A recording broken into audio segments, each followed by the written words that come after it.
A Midsummer Night's Dream by William Shakespeare. Act 1.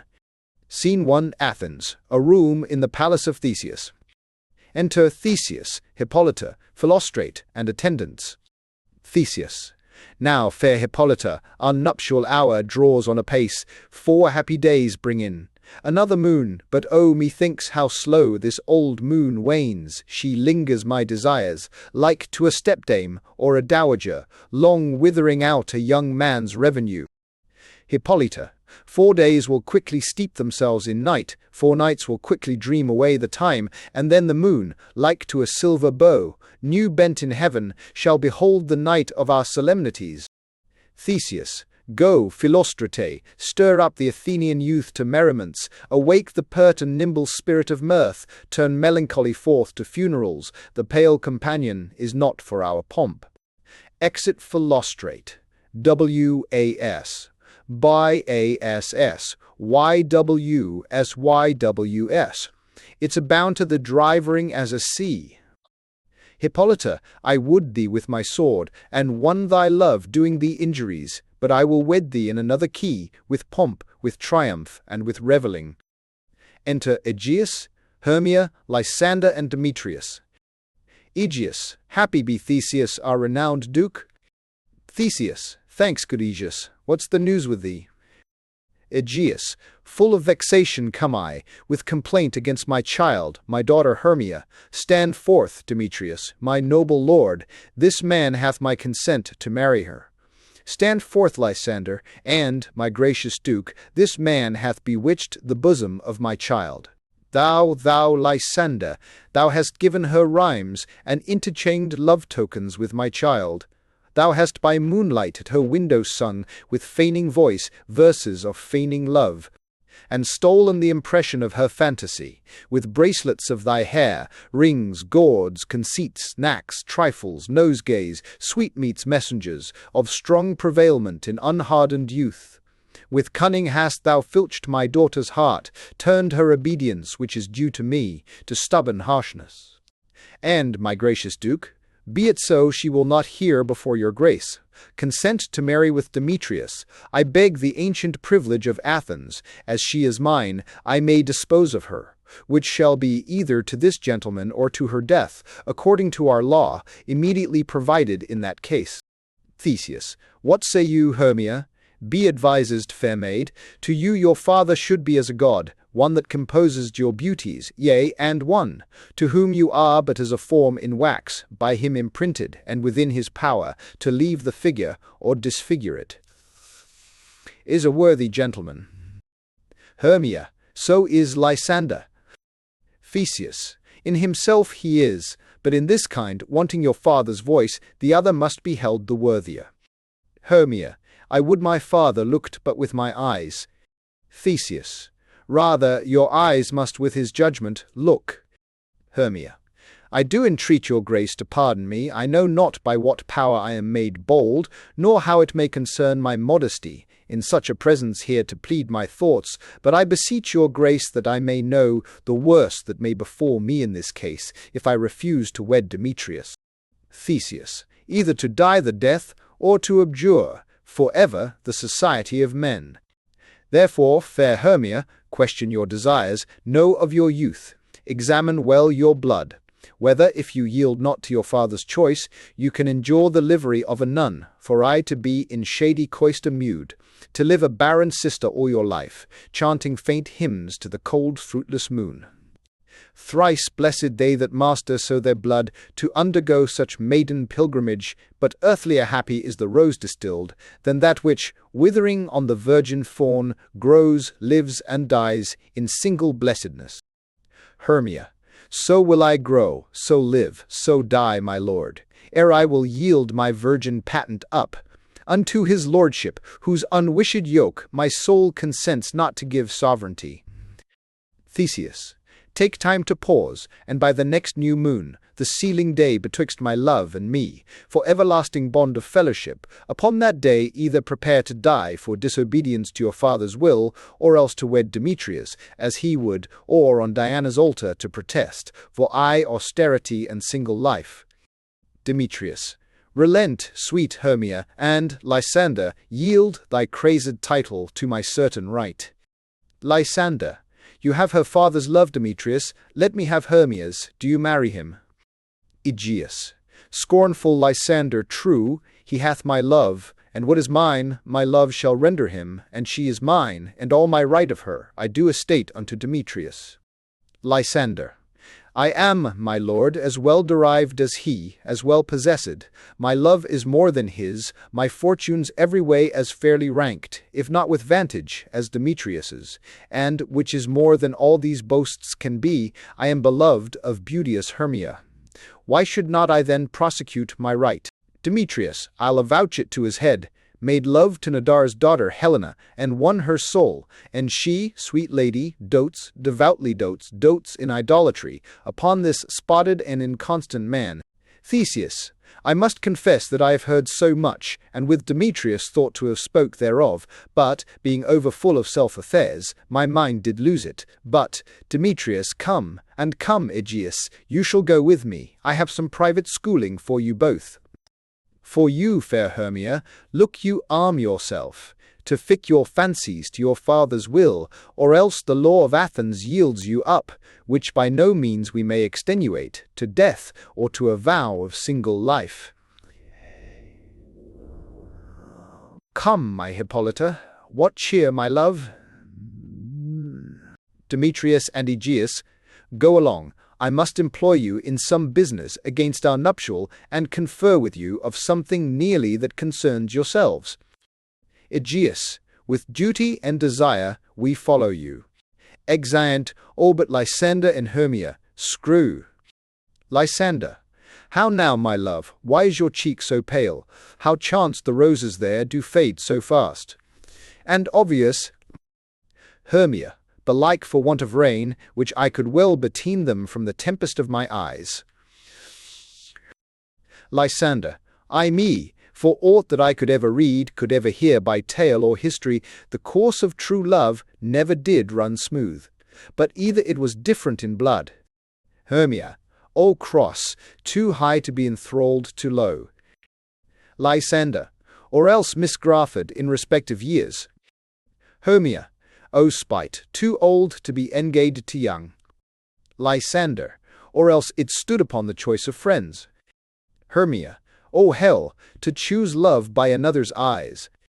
Lysander, or, if there were a sympathy in choice, war, death, or sickness did lay siege to it, making it momentary as a sound, swift as a shadow, short as any dream, brief as the lightning in the collied night, that, in a spleen, unfolds both heaven and earth, and, ere a man have power to say, behold, the jaws of darkness do devour it up, so quick bright things come to confusion. Hermia, if then true lovers have ever crossed, it stands as an edict in destiny, then let us teach our trial patience, because it is a customary cross, as due to love as thoughts and dreams and sighs, wishes and tears, poor fancy's followers. Lysander, a good persuasion, therefore, hear me, Hermia, I have a widow aunt, a dowager of great revenue, and she hath no child. From Athens is her house remote 7 leagues, and she respects me as her only son. There, gentle Hermia, may I marry thee, and to that place the sharp Athenian law cannot pursue us. One has birth, one has end. If you he, and to that place the sharp Athenian law cannot pursue us. If thou lovest me then, steal forth thy father's house tomorrow night, and in the wood, a league without the town, where I did meet thee once with Helena, to do observance to a morn of May. There will I stay for thee. Hermia, my good Lysander, I swear to thee by Cupid's strongest bow, by his best arrow with the golden head, by the simplicity of Venus's doves, by that which knitteth souls and prospers loves, and by that fire which burned the Carthage queen, when the false Trojan under sail was seen, by all the vows that ever men have broke, in number more than ever women spoke, in that same place thou hast appointed me, tomorrow truly will I meet with thee. Lysander, keep promise. Love, look, here comes Helena. Enter Helena. Hermia, God speed fair Helena, whither away? Helena, call you me fair, that fair again unsay, Demetrius loves your fair. O happy fair, your eyes are lodestars, and your tongue sweet air, more tunable than lark to shepherd's ear. When wheat is green, when hawthorn buds appear, sickness is catching. O were favour so, yours would I catch, fair Hermia, ere I go. My ear should catch your voice, my eye your eye, my tongue should catch your tongue's sweet melody. Were the world mine, Demetrius being baited, the rest I'd give to be to you translated. O teach me how you look, and with what art you sway the motion of Demetrius's heart. Hermia, I frown upon him, yet he loves me still. Helena, oh, that your frowns would teach my smile such skill. Hermia, I give in curses, yet he gives me love. Helena, oh, that my prayers could such affection move. Hermia, the more I hate, the more he follows me. Helena, the more I love, the more he hateth me. Hermia, his folly, Helena, is no fault of mine. Helena, none but your beauty would that fault were mine. Hermia, take comfort, he no more shall see my face, Lysander and myself will fly this place. Before the time I did Lysander see, seemed Athens as a paradise to me. O then what graces in my love do dwell, that he hath turned a heaven into hell. Lysander, Helen, to you our minds we will unfold, tomorrow night when Phoebe doth behold her silver visage in the watery glass, decking with liquid pearl the bladed grass, a time that lovers' flights doth still conceal, through Athens' gates have we devised to steal. Hermia, and in the wood where often you and I, upon faint primrose beds were wont to lie, emptying our bosoms of their counsel sweet, there my Lysander and myself shall meet, and thence from Athens turn away our eyes, to seek new friends and stranger companies. Farewell, sweet playfellow. Pray thou for us, and good luck grant thee thy Demetrius. Keep word, Lysander, we must starve our sight from lovers' food, till morrow deep midnight. Lysander, I will, my Hermia, in fort too. Exit Hermia. Dulls, halls stay tea, on the over Abalio work. Helena, adieu. As you on him, Demetrius dote on you. Exit Lysander. What's the UASSE? Helena, how happy some other some can be. Through Athens I am thought as fair as she, but what of that? Demetrius thinks not so, he will not know what all but he do know, and as he errs, doting on Hermia's eyes, so I, admiring of his qualities. Things base and vile, holding no quantity, love can transpose to form and dignity. Love looks not with the eyes, but with the mind, and therefore is winged Cupid, painted blind. Nor hath love's mind of any judgment taste, wings and no eyes, figure unheedy haste. And therefore is love said to be a child, because in choice he is so oft beguiled. As waggish boys in game themselves forswear, so the boy love is perjured everywhere. For ere Demetrius looked on Hermia's eyne, he hailed down oaths that he was only mine, and when this hail some heat from Hermia felt, so he dissolved, and showers of oaths did melt. I will go tell him of fair Hermia's flight, then to the wood will he tomorrow night pursue her, and for this intelligence, if I have thanks, it is a dear expense. But herein mean I to enrich my pain, to have his sight thither and back again. Exit Helena, C, or SUOS, Y-day a C. Scene, i.e., the same, a room in a cottage. Enter Quince, snug, bottom, flute, snout, and starveling.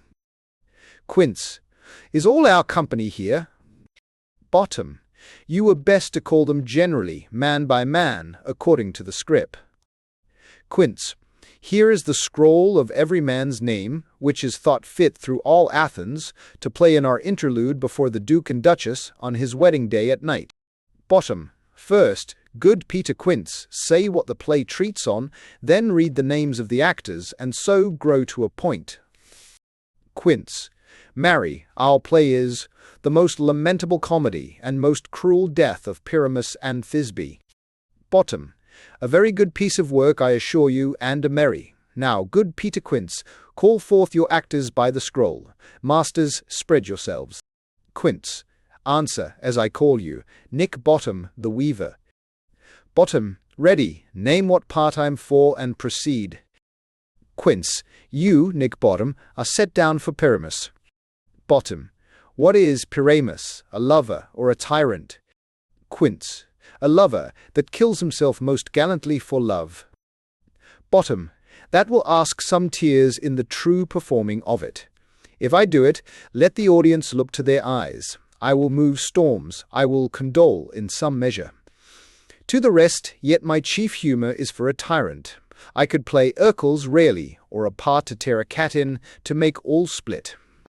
The raging rocks and shivering shocks shall break the locks of prison gates, and Phoebus's car shall shine from far, and make and mar the foolish fates.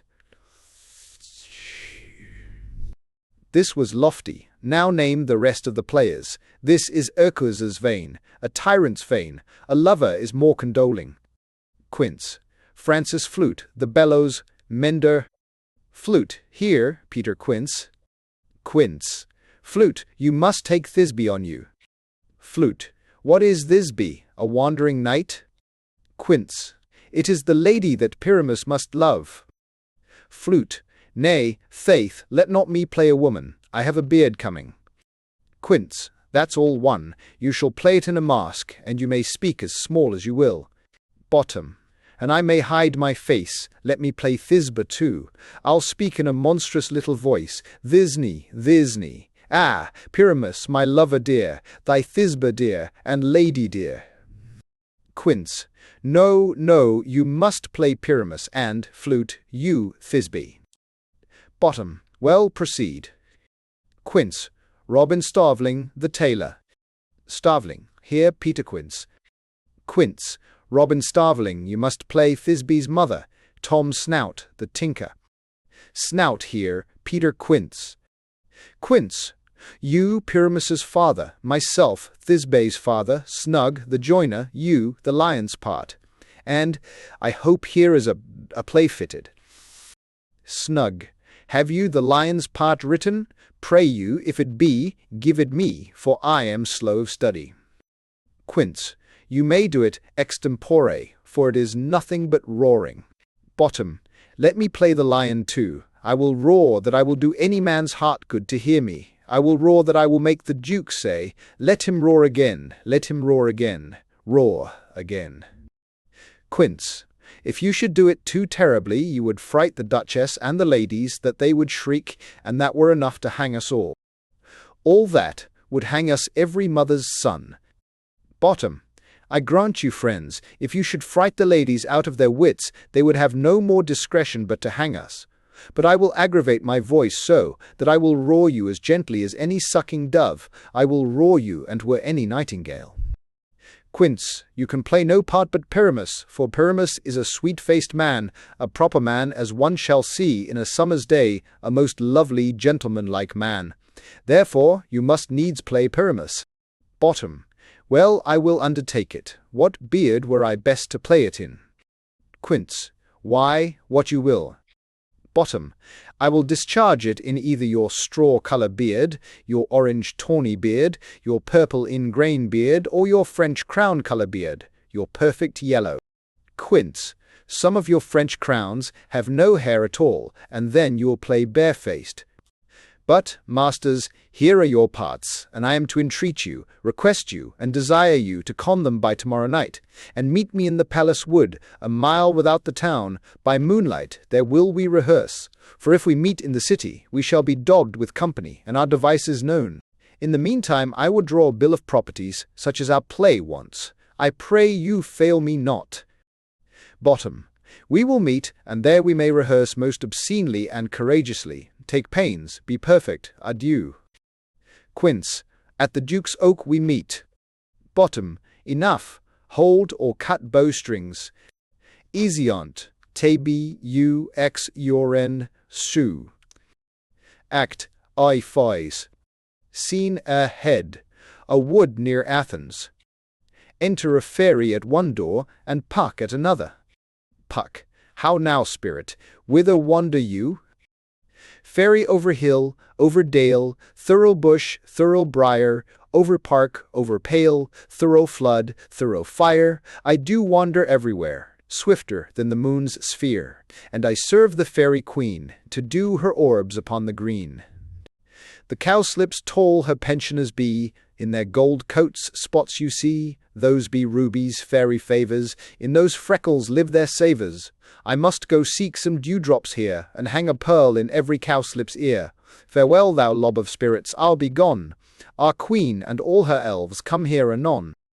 Puck, the king doth keep his revels here tonight. Take heed the queen, come not within his sight, for Oberon is passing fell and wrath, because that she, as her attendant, hath a lovely boy, stolen from an Indian king. She never had so sweet a changeling. And jealous Oberon would have the child knight of his train, to trace the forests wild. But she perforce withholds the loved boy, crowns him with flowers, and makes him all her joy. And now they never meet in grove or green, by fountain clear, or spangled starlight sheen, but they do square, that all their elves for fear creep into acorn cups and hide them there. Fairy, either I mistake your shape in making quite, or else you are that shrewd and knavish sprite, called Robin Goodfellow. Are not you he that frights the maidens of the villagery, skim milk, and sometimes labour in the quern, and bootless make the breathless housewife churn, and sometime make the drink to bear no balm, mislead night wanderers, laughing at their harm? Those that hobgoblin call you, and sweep Puck, you do their work, and they shall have good luck. Are not you he? Puck, thou speak'st aright, I am that merry wanderer of the night. I jest to Oberon, and make him smile, when I a fat and bean-fed horse beguile, neighing in likeness of a filly foal, and sometime lurk I in a gossip's bowl, in very likeness of a roasted crab, and, when she drinks, against her lips I bob, and on her withered dewlap pour the ale. The wisest aunt, telling the saddest tale, sometime for 3-foot stool mistaketh me. Then slip I from her bum, down topples she, and Taylor cries and falls into a cough, and then the whole choir hold their hips and loth, and waxen in their mirth, and knees and swear, a merrier hour was never wasted there. But room, fairy, here comes Oberon. Fairy, and here my mistress, would that he were gone. Enter Oberon at one door with his train, and Titania at another with hers. Oberon, ill met by moonlight, proud Titania. Titania, what, jealous Oberon, fairies, skip, hence, I have forsworn his bed and company. Oberon, tarry, rash wanton, am not I thy lord?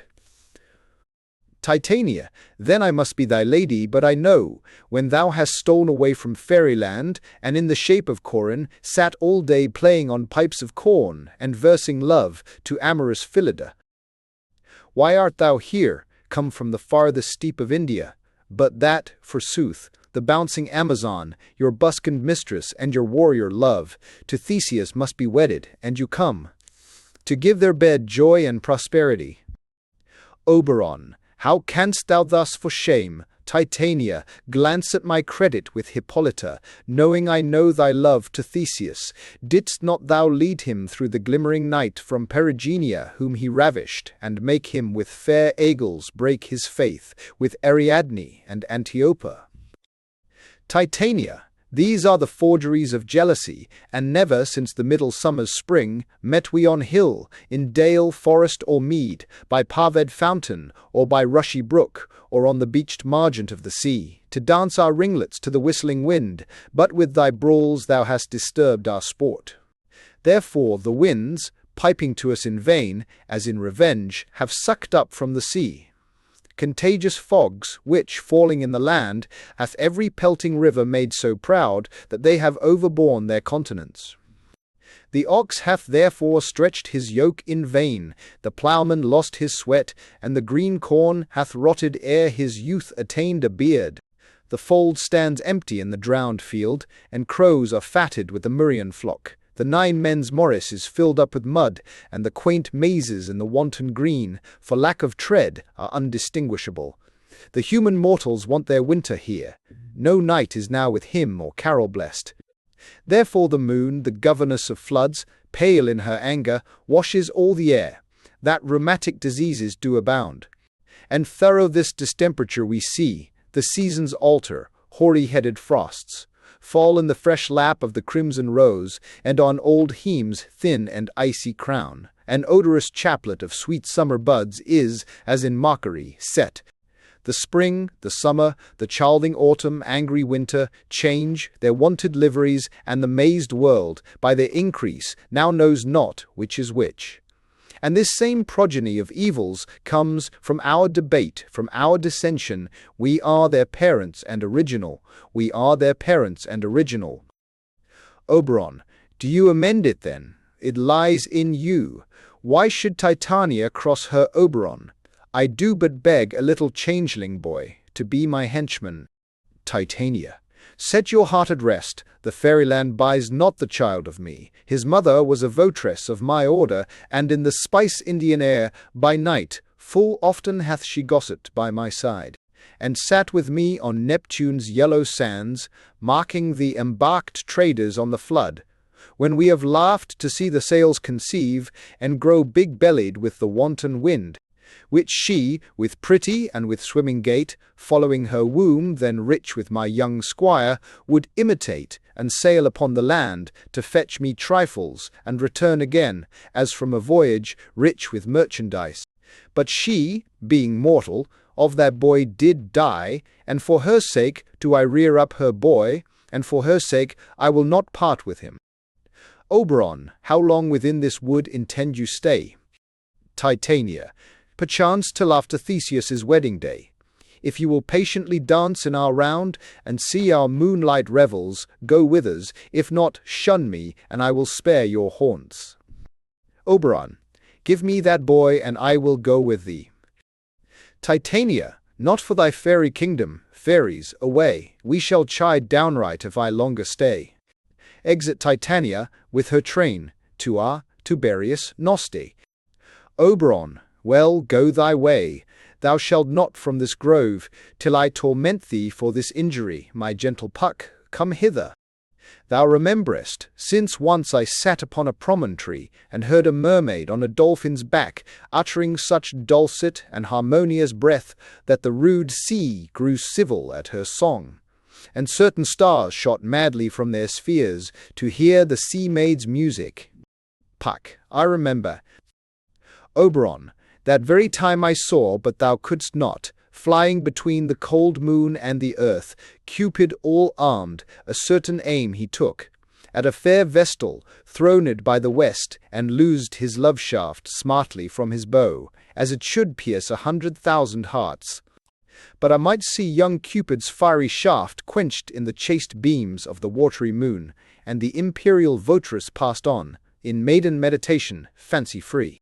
Yet marked I where the bolt of Cupid fell, it fell upon a little western flower, before milk-white, now purple with love's wound, and maidens call it love in idleness. Fetch me that flower, the herb I showed thee once, the juice of it, on sleeping eyelids, laid will make, or man or woman, madly dote, upon the next live creature that it sees. Fetch me this herb, and be thou here again, ere the Leviathan can swim a league. Puck, I'll put a girdle round about the earth in 40 minutes. Exit Puck, see you, a thinned beer of Viden.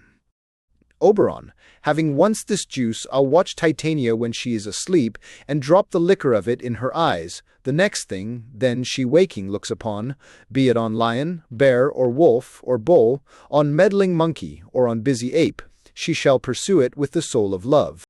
And ere I take this charm from off her sight, as I can take it with another herb, I'll make her render up her page to me. But who comes here? I am invisible, and I will overhear their conference. Enter Demetrius, Helena following him.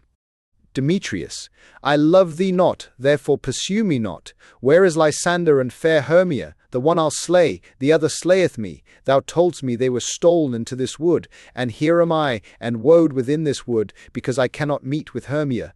Hence, get thee gone, and follow me no more.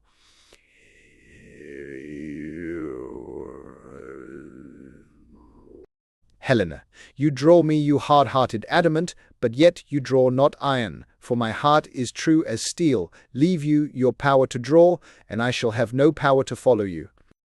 Demetrius, do I entice you? Do I speak you fair? Or rather, do I not in plainest truth tell you I do not, nor I cannot, love you? Helena, and even for that do I love you the more. I am your spaniel, and, Demetrius, the more you beat me, I will fawn on you. Use me but as your spaniel, spurn me, strike me, neglect me, lose me, only give me leave, unworthy as I am to follow you. What worse a place can I beg in your love, and yet a place of high respect with me, than to be used as you use your dog? Demetrius, tempt not too much the hatred of my spirit, for I am sick when I do look on thee. Helena, and I am sick when I look not on you. Demetrius, you do impeach your modesty too much. To leave the city and commit yourself into the hands of one that loves you not, to trust the opportunity of night and the ill counsel of a desert place with the rich worth of your virginity. Helena, your virtue is my privilege, for that it is not night when I do see your face, therefore I think I am not in the night, nor doth this wood lack worlds of company, for you in my respect are all the world. Then how can it be said, I am alone, when all the world is here to look on me? Demetrius, I'll run from thee and hide me in the brakes, and leave thee to the mercy of wild beasts. Helena, the wildest hath not such a heart as you. Run when you will, the story shall be changed. Apollo flies, and Daphne holds the chase. The dove pursues the griffin, the mild hind makes speed to catch the tiger. Bruteless speed, when cowardice pursues and valor flies.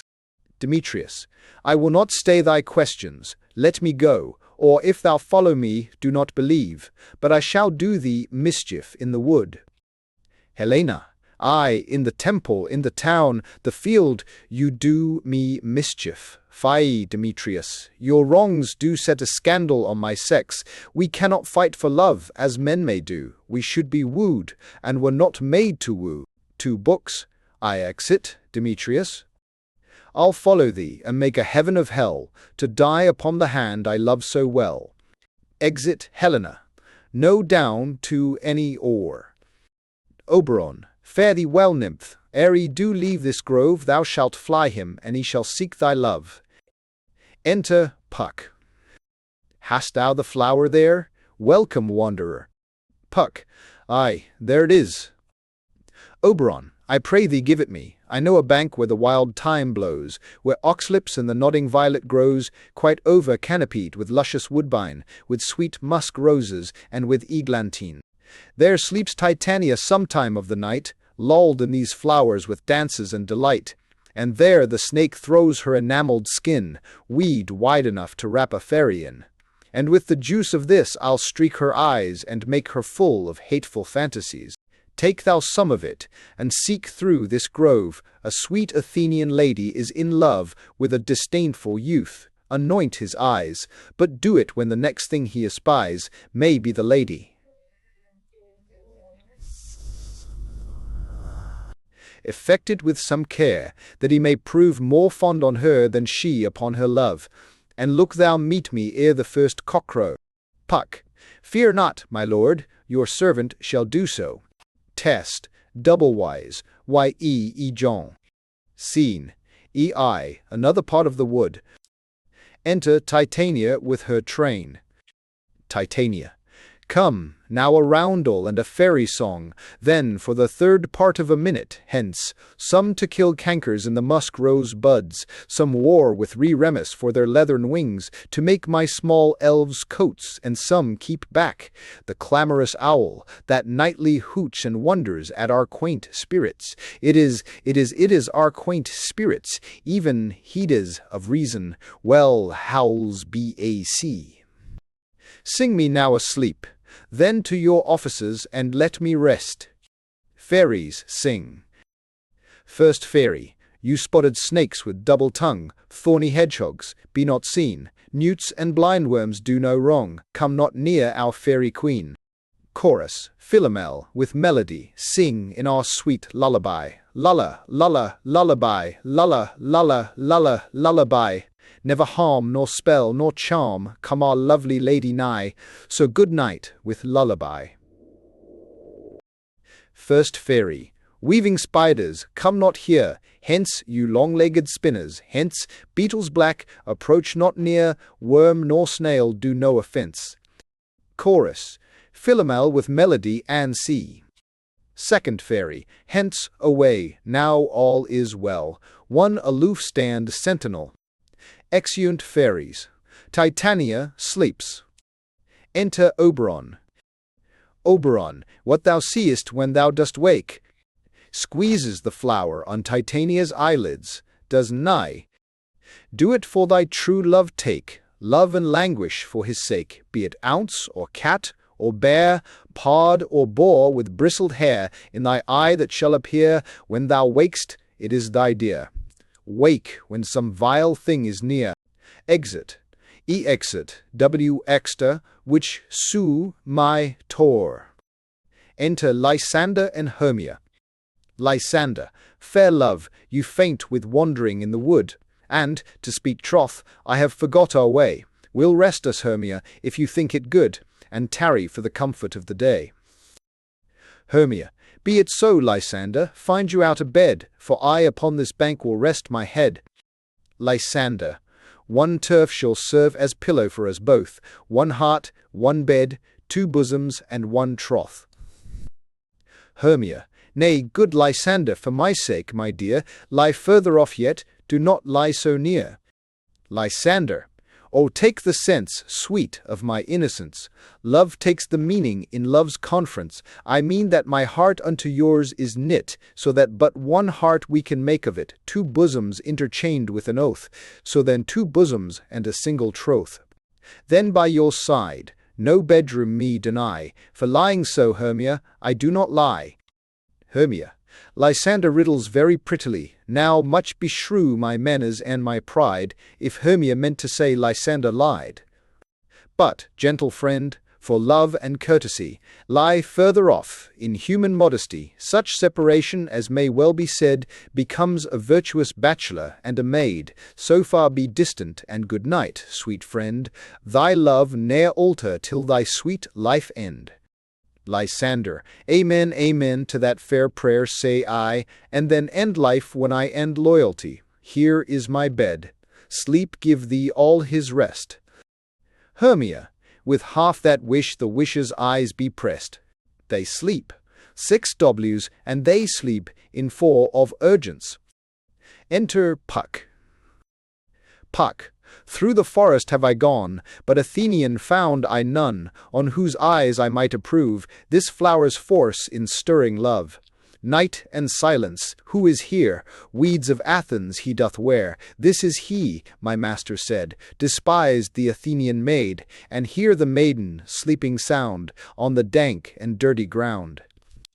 Pretty soul, she durst not lie near this lack love, this kill courtesy. Sure, upon thy eyes I throw all the power this charm doth owe. When thou wakest let love forbid sleep his seat on thy eyelid. So awake when I am gone, for I must now to Oberon. Exit.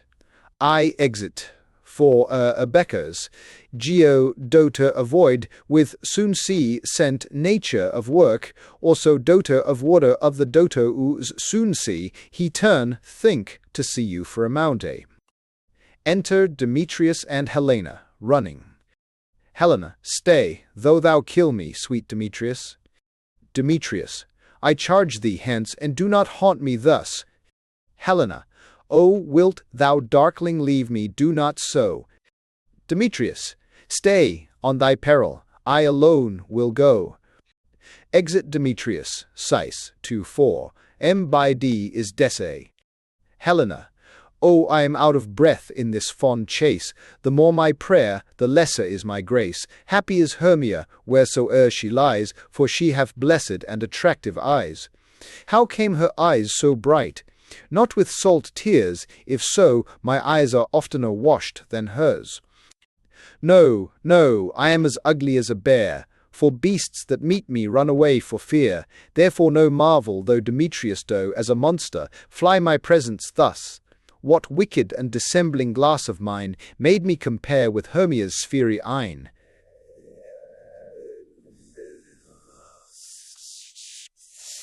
Lysander, if you live, good sir, awake. Lysander, waking, or one through fire I will for thy sweet sake. Transparent Helena, nature shows art that through thy bosom makes me see thy heart. Where is Demetrius? Oh, how fit a word is that vile name to perish on my sword. Helena, do not say so, Lysander, say not so. What though he love your Hermia? Lord, what though? Yet Hermia still loves you, then be content. Lysander, content with Hermia? No, I do repent. The tedious minutes I with her have spent, not Hermia, but Helena, I love, who will not change a raven for a dove. The will of man is by his reason swayed, and reason says, you are the worthier maid.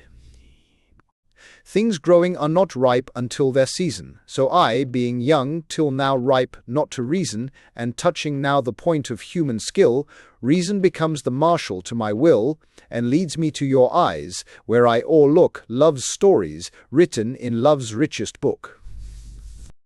Helena, wherefore was I to this keen mockery born? When at your hands did I deserve this scorn? Is it not enough, young man, that I did never, no, nor never can, deserve a sweet look from Demetrius's eye, but you must flout my insufficiency? Good troth, you do me wrong, good sooth, you do, in such disdainful manner, me to woo. But fare you well, perforce I must confess, I thought you lord of more true gentleness. Oh, that a lady of one man refused, should of another therefore be abused. Exit. CLB, when tired to make St. Spurius LB, or notion Gino, which has exit and customer. Lysander, she sees not Hermia. Hermia, sleep thou there, and never mayest thou come Lysander near. For, as a surfeit of the sweetest things the deepest loathing to the stomach brings, or as the heresies that men do leave, are hated most of those they did deceive, so thou, my surfeit and my heresy, of all be hated but the most of me, and, all my powers, address your love and might to honour Helen, and to be her knight. Easy. Exit. Hermia, starting, holp me, Lysander, help me, do thy best, to pluck this crawling serpent from my breast.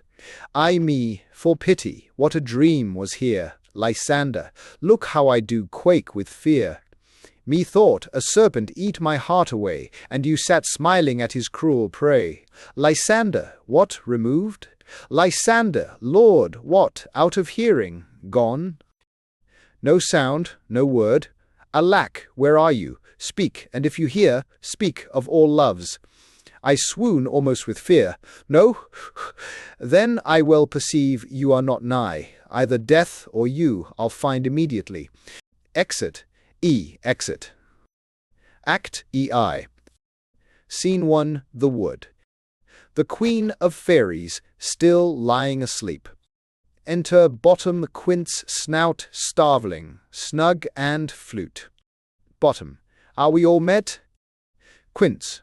Pat, and here's a marvellous convenient place for our rehearsal. This green plot shall be our stage, this hawthorn break our tiring house, and we will do it in action, as we will do it before the Duke.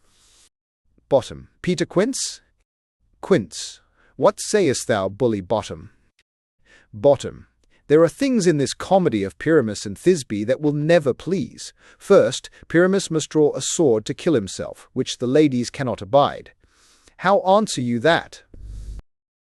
Snout bear Lacan, a parlous fear. Starveling. I believe we must leave the killing out, when all is done. Bottom. Not a whit, I have a device to make all well. Write me a prologue, and let the prologue seem to say we will do no harm with our swords, and that Pyramus is not killed indeed. And for the more better assurance, tell them that I, Pyramus, am not Pyramus, but Bottom the Weaver. This will put them out of fear. Quince. Well, we will have such a prologue, and it shall be written in 8 and 6. Bottom. No, make it 2 more, let it be written in 8 and 8. Snout. Will not the ladies be afeard of the lion? Starveling. I fear it, I promise you. Bottom.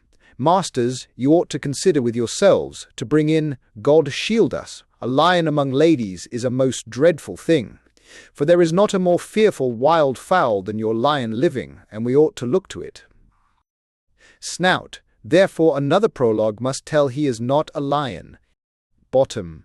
Nay, you must name his name, and half his face must be seen through the lion's neck, and he himself must speak through, saying thus, or to the same defect, ladies, or, fair ladies, I would wish you, or I would request you, or I would entreat you, not to fear, not to tremble, my life for yours. If you think I come hither as a lion, it were pity of my life. No, I am no such thing. I am a man as other men are, and there, indeed, let him name his name, and tell them plainly he is Snug the joiner. Quince. Well, it shall be so. But there is two hard things, that is, to bring the moonlight into a chamber, for, you know, Pyramus and Thisbe meet by moonlight. Snout, doth the moon shine that night we play our play? Bottom. A calendar, look in the almanac, find out moonshine, find out moonshine. Quince. Yes, it doth shine that night. Bottom. Why then may you leave a casement of the great chamber window where we play open, and the moon may shine in at the casement? Quince. Ay, or else one must come in with a bush of thorns and a lantern, and say he comes to disfigure or to present the person of moonshine. Then there is another thing. We must have a wall in the great chamber, for Pyramus and Thisbe, says the story, did talk through the chink of a wall. Snout. You can never bring in a wall. What say you, Bottom? Bottom. Some man or other must present wall, and let him have some plaster, or some loam, or some rough cast about him, to signify wall, and let him hold his fingers thus, and through that cranny shall Pyramus and Thisbe whisper, all the all. Quince. If that may be, then all is well. Come, sit down, every mother's son, and rehearse your parts. Pyramus, you begin. When you have spoken your speech, enter into that break, and so every one according to his cue. Enter Puck behind. Puck. What hempen homespuns have we swaggering here, so near the cradle of the fairy queen? What, a play toward? I'll be an auditor, an actor too perhaps, if I see cause. Quince. Speak, Pyramus, Thisbe, stand forth. Pyramus. Thisbe, the flowers of odious savours sweet. Quince. Odours. Pyramus. For. Ixtures, high, odours, savours sweet. So hath thy breath, my dearest Thisbe dear. But hark, a voice, stay thou but here a while, and by I will to thee appear. Exit. Do, for, why exit staber over, not stow over, and exit.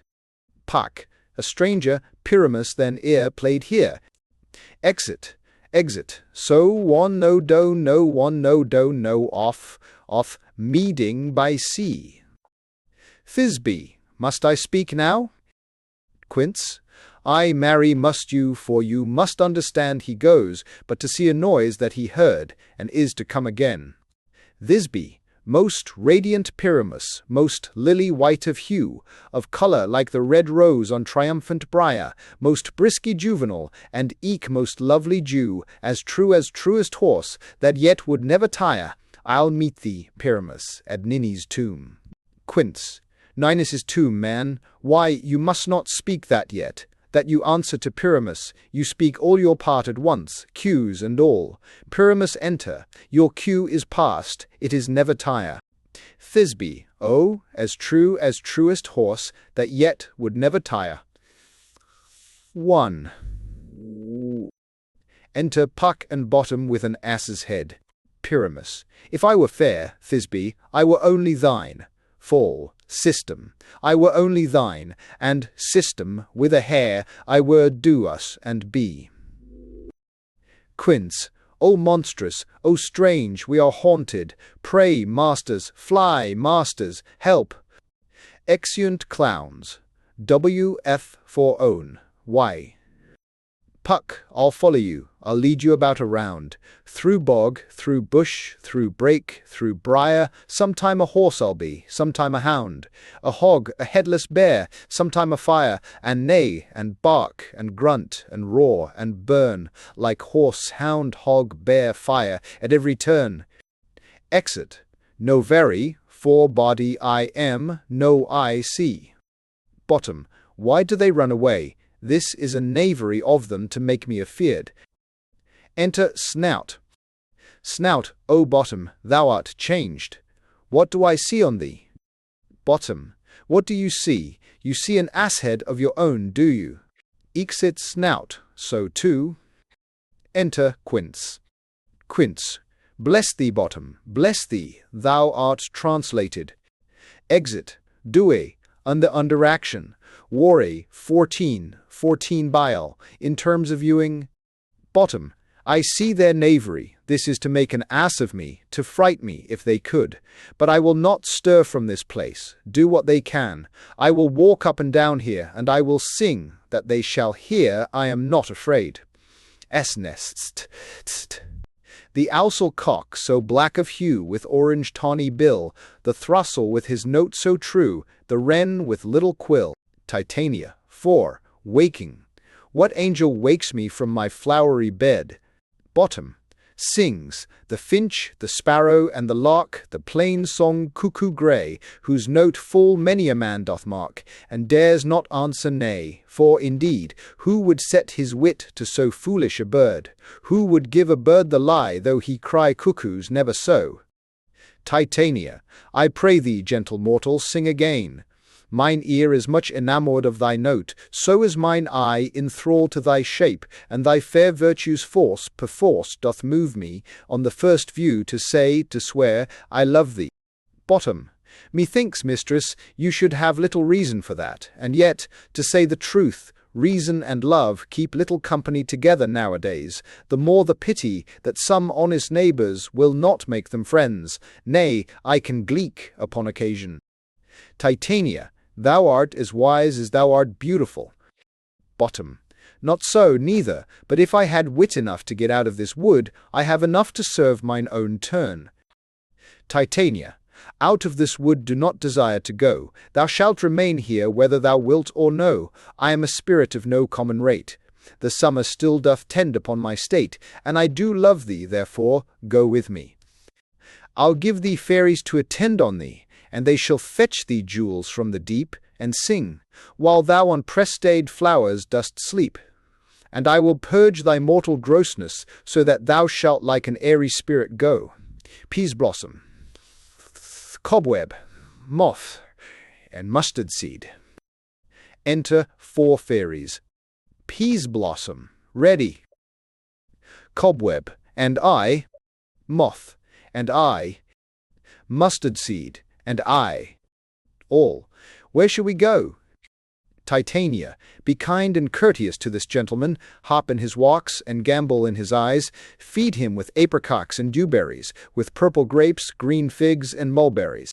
The honey bag steal from the humble bees, and for night tapers crop their waxen thighs, and light them at the fiery glowworm's eyes, to have my love to bed and to arise, and pluck the wings from painted butterflies, to fan the moonbeams from his sleeping eyes. Nod to him, elves, and do him courtesies. Peas blossom, hail, mortal. Cobweb, hail. Moth, hail. Mustard seed, hail. Bottom. I cry your worship's mercy, heartily, I beseech your worship's name. Cobweb, cobweb, cobweb, Bottom. I shall desire you of more acquaintance, good Master Cobweb. If I cut my finger, I shall make bold with you. Your name, honest gentleman? Peas blossom, peas blossom. Bosom. I pray you, commend me to Mistress Squash, your mother, and to Master Peascot, your father. Good Master Peasblossom, I shall desire you of more acquaintance too. Your name, I beseech you, sir. Mustard seed, mustard seed. Bottom. Good Master Mustard seed, I know your patience well. That same cowardly giant like ox beef hath devoured many a gentleman of your house. I promise you, your kindred hath made my eyes water ere now. I desire you of more acquaintance, good master mustard seed. Titania, come, wait upon him, lead him to my bower. The moon, methinks, looks with a watery eye, and when she weeps, weeps every little flower, lamenting some enforced chastity. Tie up my love's tongue, bring him silently.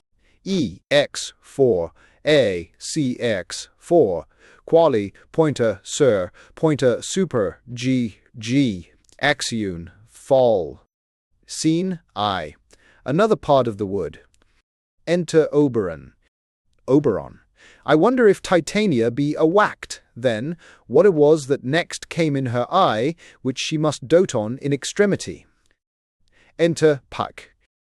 Here comes my messenger. How now, mad spirit? What night rue now about this haunted grove? Puck. My mistress with a monster is in love, near to her close and consecrated bower, while she was in her dull and sleeping hour, a crew of patches, rude mechanicals, that work for bread upon Athenian stalls, were met together to rehearse a play intended for great Theseus' nuptial day. The shallowest thick skin of that barren sort, who Pyramus presented in their sport, forsook his scene and entered in a break. When I did him at this advantage take an ass's knoll, I fixed on his head. Anon his thisbe must be answered, and forth my mimic comes. When they him spy, as wild geese that the creeping fowler eye, or russet-pated chuffs, many in sort, rising and cawing at the gun's report, sever themselves and madly sweep the sky, so at his sight away his fellows fly, and at our stamp here o'er and o'er one falls, he murder cries, and help from Athens calls. Their sense thus weak, lost with their fears thus strong, made senseless things begin to do them wrong, for briars and thorns at their apparel snatch, some sleeves, some hats from yielders all things catch. I led them on in this distracted fear, and left sweet Pyramus translated there. When in that moment, so it came to pass, Titania walked, and straightway loved an ass. Oberon, this falls out better than I could devise. But hast thou yet latched the Athenian's eyes with the love-juice, as I did bid thee do? Puck. I took him sleeping, that is finished too, and the Athenian woman by his side, that, when he walked, of force she must be eyed. Enter Demetrius and Hermia. Oberon, stand close, this is the same Athenian. Puck. This is the woman, but not this the man. Demetrius. Oh, why rebuke you him that loves you so? Lay breath so bitter on your bitter foe. Hermia. Now I but chide, but I should use thee worse. For thou, I fear, hast given me cause to curse. If thou hast slain Lysander in his sleep, being o'er shoes in blood, plunge in the deep, and kill me too. And kill me too, want to a die, as he to me. Would he have stolen away from sleeping, Hermia? I'll believe as soon, this whole earth may be bored, and that the moon may through the centre creep and so displease her brother's noontide with Antipodes. It cannot be, but thou hast murdered him, so should a murderer look, so dead, so grim. Demetrius, so should the murdered look, and so should I, pierced through the heart with your stern cruelty. Yet you, the murderer, look as bright, as clear, as yonder Venus in her glimmering sphere. Hermia, what's this to my Lysander? Where is he? Ah, good Demetrius, wilt thou give him me? Demetrius, I had rather give his carcass to my hounds. Hermia, out, dog, out, cur! Thou drivest me past the bounds of maiden's patience. Hast thou slain him then? Henceforth be never numbered among men. O once tell true, even for my sake. Durst thou have looked upon him, being awake, and hast thou killed him sleeping? O brave touch, could not a worm, an adder, do so much? Could not a worm, an adder, do so much?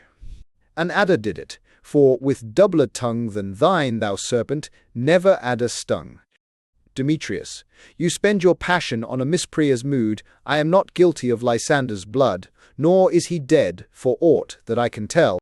Hermia, I pray thee, tell me then that he is well. Demetrius, and if I could, what should I get therefore? Hermia, a privilege never to see me more, and from thy hated presence part I so, see me no more, whether he be dead or no. 2. Exit. Demetrius, there is no following her in this fierce vein. Here therefore for a while I will remain, so sorrow's heaviness doth heavier grow, for debt that bankrupt sleep doth sorrow owe, which now in some slight measure it will pay, if for his tender here I make some stay. Lies down, Cidl4, in the North Extract. Oberon, what hast thou done? Thou hast mistaken quite, and laid the love-juice on some true love sight. Of thy misprision must perforce ensue some true love turned, and not a false turned true. Gen. Puck. Then fate o'errules, that, one man holding troth, a million fail, confounding oath on oath. Oberon. About the wood go swifter than the wind, and Helena of Athens look thou find. All fancy sick she is, and pale of cheer, with sighs of love that costs the fresh blood dear. By some illusion, see thou bring her here, I'll charm his eyes against she do appear. Puck. I go, look how I go, swifter than arrow from the Tartar's bow. Exit. Sue, centers, the back, D, wall of them P off thicks as Hasters. Exits they have, wall, autumn, released and competition of them. Oberon. Flower of this purple dye, hit with Cupid's archery, sink in apple of his eye. When his love he doth espy, let her shine as gloriously as the Venus of the sky. When thou wakest, if she be by, beg of her for remedy. Enter Puck. Puck. Captain of our fairy band, Helena is here at hand, and the youth mistook by me, pleading for a lover's fee. Shall we their fond pageant see? Lord, what fools these mortals be! Oberon, stand aside, the noise they make will cause Demetrius to awake. Puck. Then will two at once, will one. That must needs be sport alone, and those things do best please me, that befall. Proposed seriously. Enter Lysander and Helena. Lysander. Why should you think that I should woo in scorn? Scorn and derision never come in tears. Look, when I vow, I weep, and vows so born in their nativity all truth appears. How can these things in me seem scorn to you, bearing the badge of faith to prove them true? Helena. You do advance your cunning more and more. When truth kills truth, O devilish holy fray, these vows are Hermia's. Will you give her o'er? Weigh oath with oath, and you will nothing weigh. Your vows to her and me, put in two scales, will even weigh, and both as light as tails. Lysander. I had no judgment when to her I swore. Helena. Nor none, in my mind, now you give her. Lysander. Demetrius loves her, and he loves not you. Demetrius. Waking. In turns as OPAO, Helen, goddess, nymph, perfect, divine. To what, my love, shall I compare thine eyne? Crystal is muddy. Oh, how ripe in show thy lips, those kissing cherries, tempting grow, that pure congealed white high Taurus's snow, fanned with the eastern wind, turns to a crow, when thou hold'st up thy hand. Oh, let me kiss this princess of pure white, this seal of bliss. Helena. O spite, O hell, I see you all are bent to set against me for your merriment. If you were civil and knew courtesy, you would not do me thus much injury. Can you not hate me, as I know you do, but you must join in souls to mock me too? If you were men, as men you are in show, you would not use a gentle lady so, to vow and swear and superpraise my parts, when I am sure you hate me with your hearts. You both are rivals, and love Hermia, and now both rivals, to mock Helena.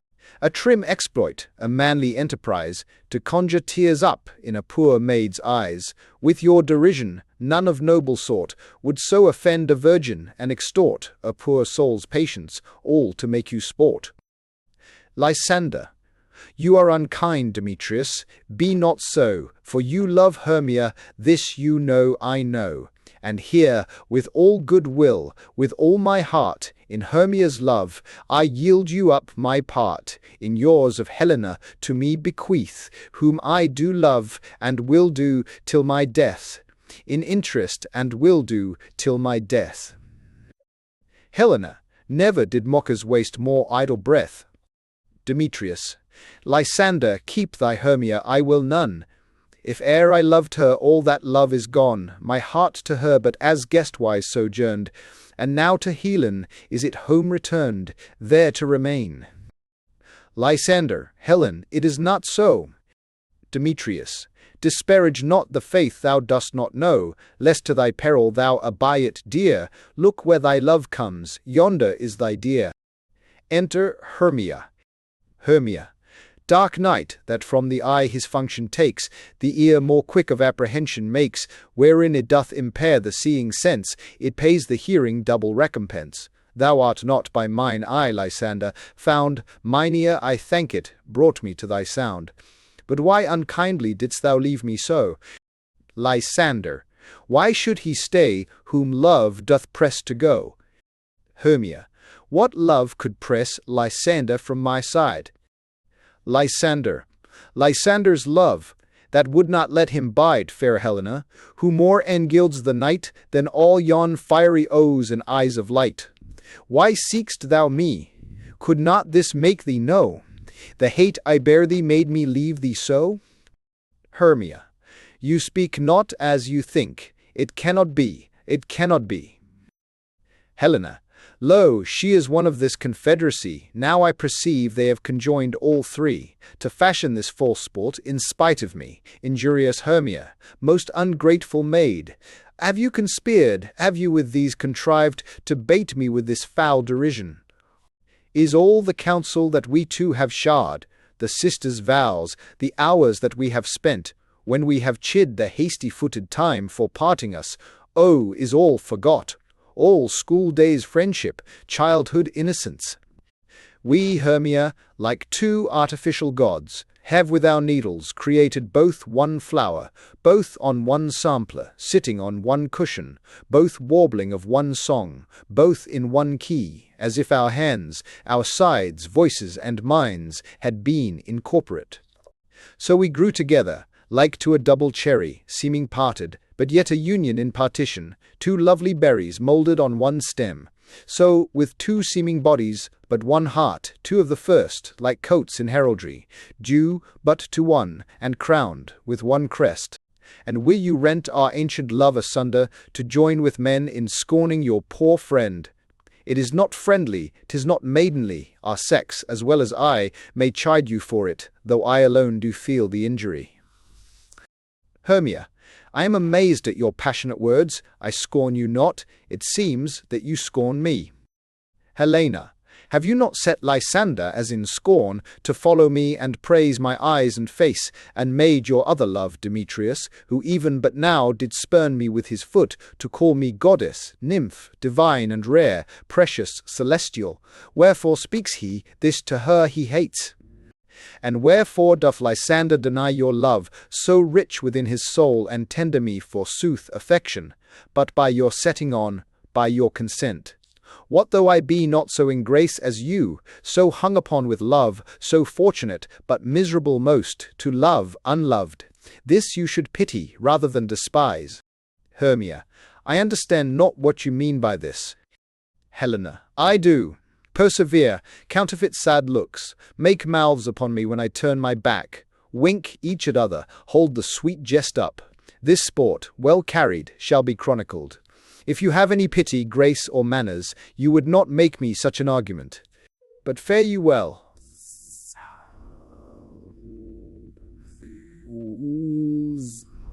'Tis partly my own fault, which death, or absence, soon shall remedy. Lysander, stay, gentle Helena, hear my excuse, my love, my life, my soul, fair Helena. Helena, oh, excellent. Hermia, sweet, do not scorn her so. Demetrius, if she cannot entreat, I can compel. Lysander, thou canst compel no more than she entreat. Thy threats have no more strength than her weak prayers. Helen, I love thee, by my life I do. I swear by that which I will lose for thee, to prove him false that says I love thee not. Demetrius, I say I love thee more than he can do. Lysander, if thou say so, withdraw, and prove it too. Demetrius, quick, come. Hermia, Lysander, whereto tends all this? Lysander, away, you Ethiop. Demetrius, no, no, he will seem to break loose. Take on as you would follow, but yet come not. You are a tame man, go. Lysander, hang off, thou cat, thou burr, vile thing, let loose, or I will shake thee from me like a serpent. Hermia, why are you grown so rude? What change is this, sweet love? Lysander, thy love? Out, tawny Tartar, out, out, loath-head medicine. O hated potion, hence. Me. Hermia, do you not jest? Helena, yes, sooth, and so do you. Lysander, Demetrius, I will keep my word with thee. Demetrius, I would I had your bond, for I perceive a weak bond holds you. I'll not trust your word. Lysander, what, should I hurt her, strike her, kill her dead? Although I hate her, I'll not harm her so. Hermia, what, can you do me greater harm than hate? Hate me, wherefore, O me? What news, my love, and not I, Hermia, and not you, Lysander? I am as fair now as I was erewhile. Since night you loved me, yet since night you left me. Why then you left me? O the gods forbid, in earnest, shall I say?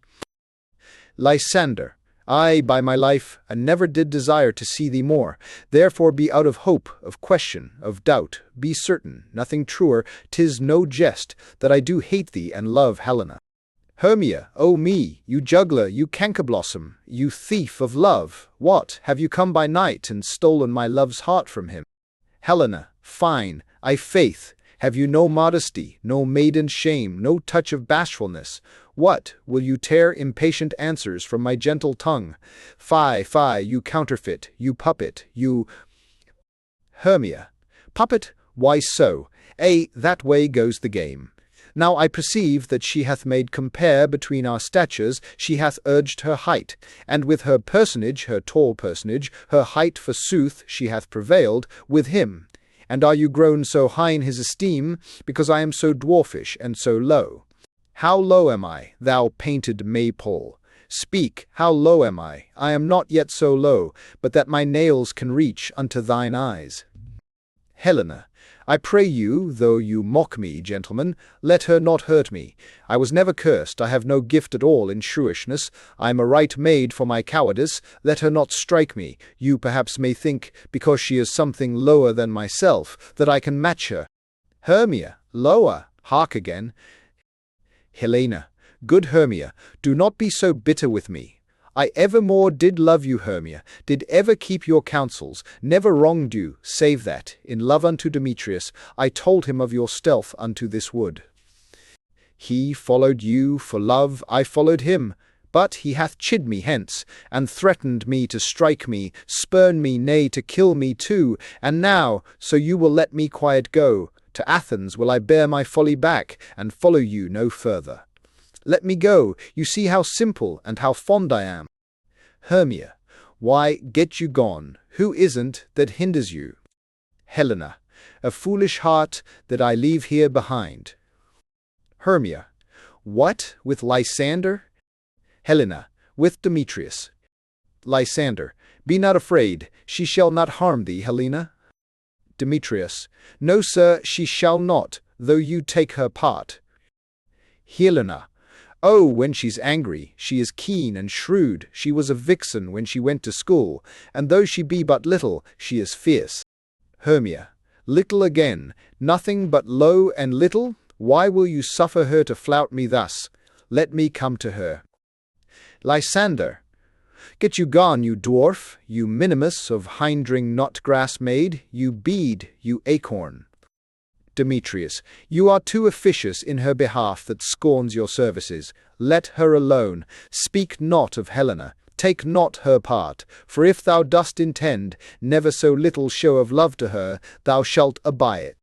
Lysander, now she holds me not, Now follow, if thou darst, to try whose right, of thine or mine, is most in Helena.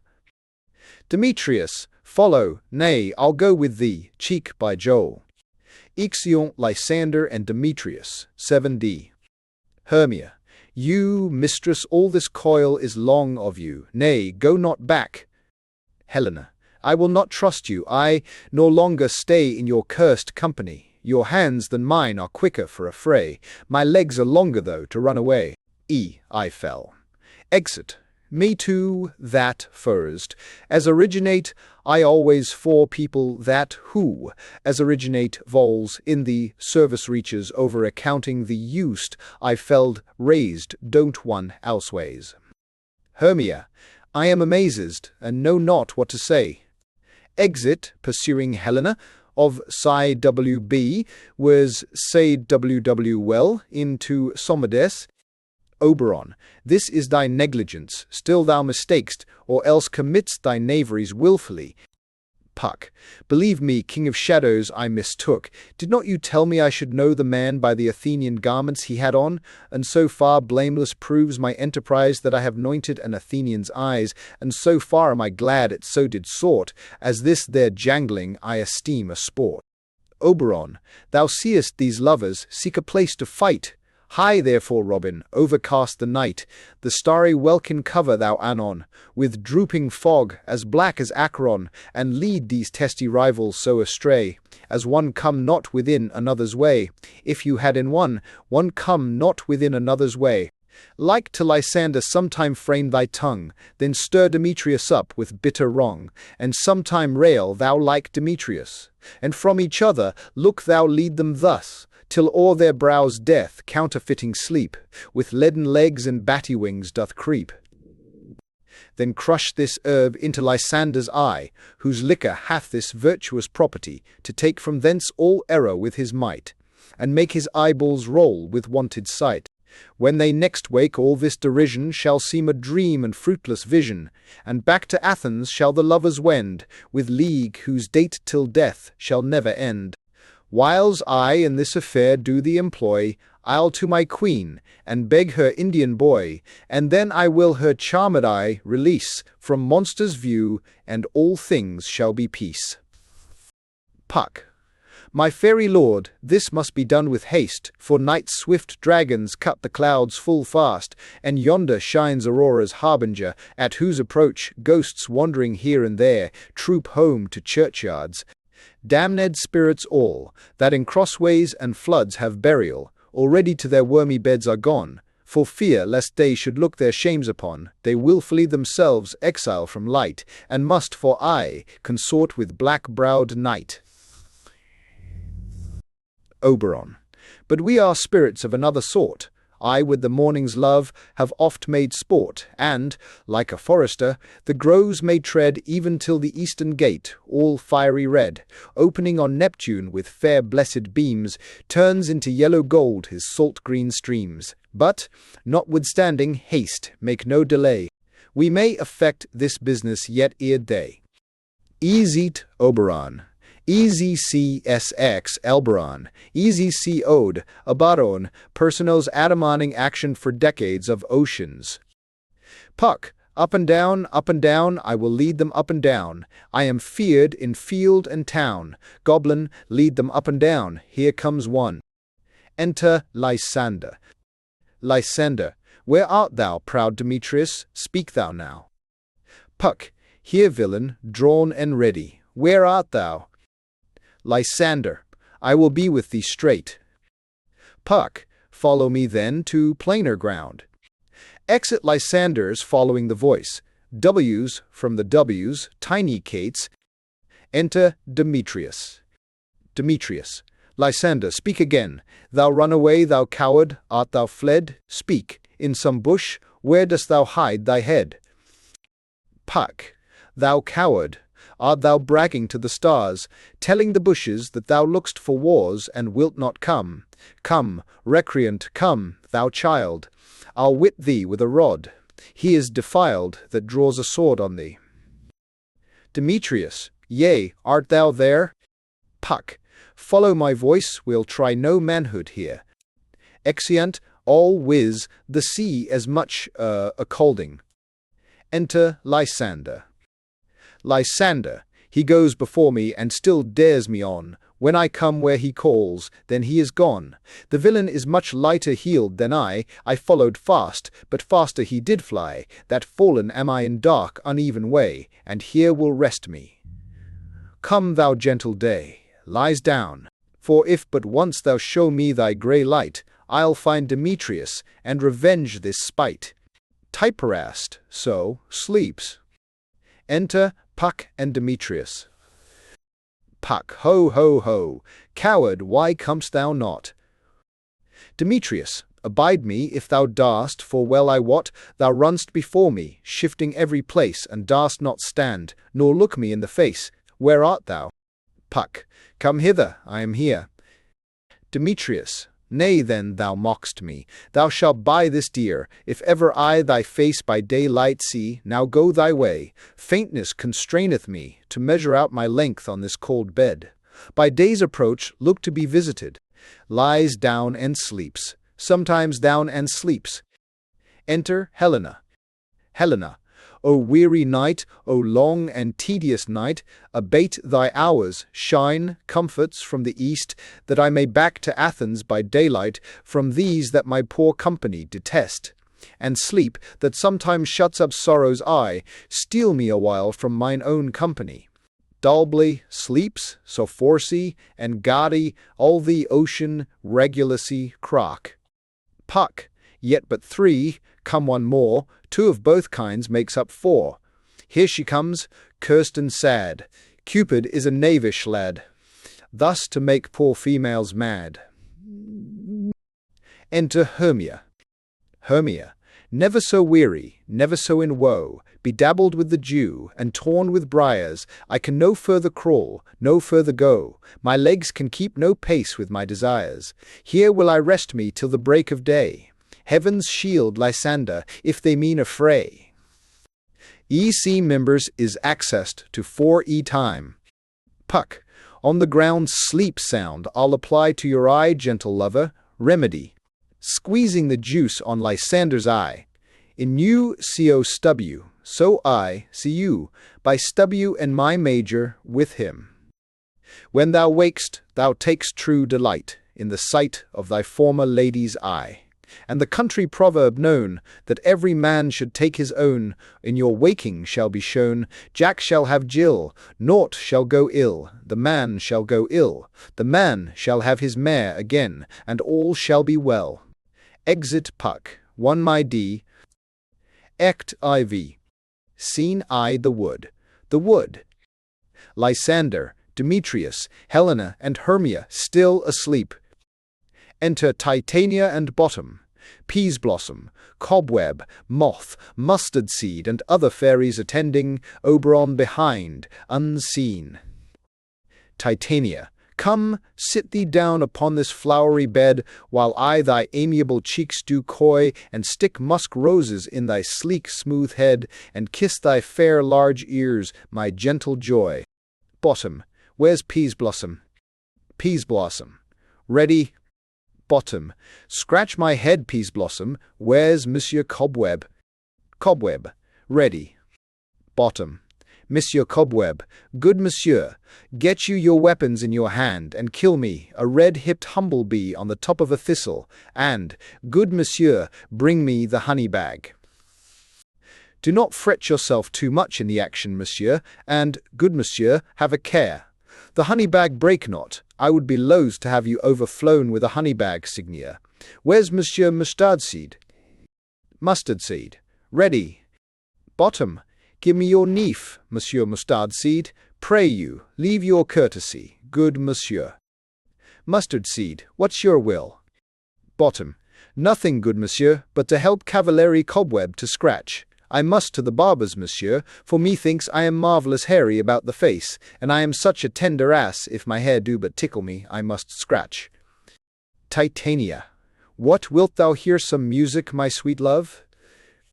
Bottom, I have a reasonable good ear in music, let us have the tongs and the bones. Titania, or, say, sweet love, what thou desirest to eat. Bottom. Truly a peck of provender I could munch your good dry oats. Methinks I have a great desire to a bottle of hay, good hay, sweet hay, hath no fellow. Titania. I have a venturous fairy that shall seek the squirrel's hoard, and fetch thee new nuts. Bottom. I had rather have a handful or two of dried peas. But, I pray you, let none of your people stir me. I have an exposition of sleep come upon me. Titania. Sleep thou, and I will wind thee in my arms. Fairies, be gone, and be always away. So doth the woodbine, the sweet honeysuckle gently entwist the female ivy, so enrings the barky fingers of the elm. Oh, how I love thee, how I dote on thee! They sleep, they sleep. Oberon advances. Enter Puck. Oberon. Welcome, good Robin. Seest thou this sweet sight? Her dotage now I do begin to pity. For, meeting her of late behind the wood, seeking sweet favours for this hateful fool, I did upbraid her, and fall out with her, for she his hairy temples then had rounded, with coronet of fresh and fragrant flowers. And that same dew, which sometime on the buds was wont to swell like round and orient pearls, stood now within the pretty Fleuriette's eyes, like tears that did their own disgrace bewail. When I had at my pleasure taunted her, and she in mild terms begged my patience, I then did ask of her her changeling child, which straight she gave me, and her fairy sent to bear him to my bower in fairyland. And now I have the boy, I will undo this hateful imperfection of her eyes. And, gentle Puck, take this transformed scalp from off the head of this Athenian swain, that he awaking when the other do, may all to Athens back again repair, and think no more of this night's accidents. But as the fierce vexation of a dream, but first I will release the fairy queen. Touching her eyes with an herb, mastery, also. Be as thou wast wont to be, see as thou was wont to see. Dian's bud or Cupid's flower hath such force and blessed power. Now, my Titania, wake you, my sweet queen. Titania, my Oberon, what visions have I seen? Methought I was enamoured of an ass. Oberon, there lies your love. Titania, how came these things to pass? Oh, how mine eyes do loathe his visage now. Oberon, silence a while. Robin, take off this head. Titania, music call, and strike more dead than common sleep, of all these five the sense. Titania, music, ho, music, such as charmeth sleep. Puck, now when thou wakest, with thine own fool's eyes peep. Oberon, sound, music, still, music, stee, stee. Come, my queen, take hands with me, and rock the ground whereon these sleepers be. Now thou and I are new in amity, and will tomorrow midnight solemnly dance in Duke Theseus's house. Triumphantly, and blessed to all fair prosperity, there shall the pairs of faithful lovers be wedded, with Theseus all in jollity. Puck, fairy king, attend and mark, I do hear the morning lark. Oberon, then, my queen, in silence sad, trip we after night's shade. We the globe can compass soon, swifter than the wandering moon. Titania, come, my lord, and in our flight, tell me how it came this night, that I sleeping here was found, with these mortals on the ground. Exeunt, horns sound within. Enter Theseus, Hippolyta, Aegeus, and train. Theseus, go, one of you, find out the forester, for now our observation is performed, and since we have the vaward of the day, my love shall hear the music of my hounds. Uncouple in the western valley, let them go.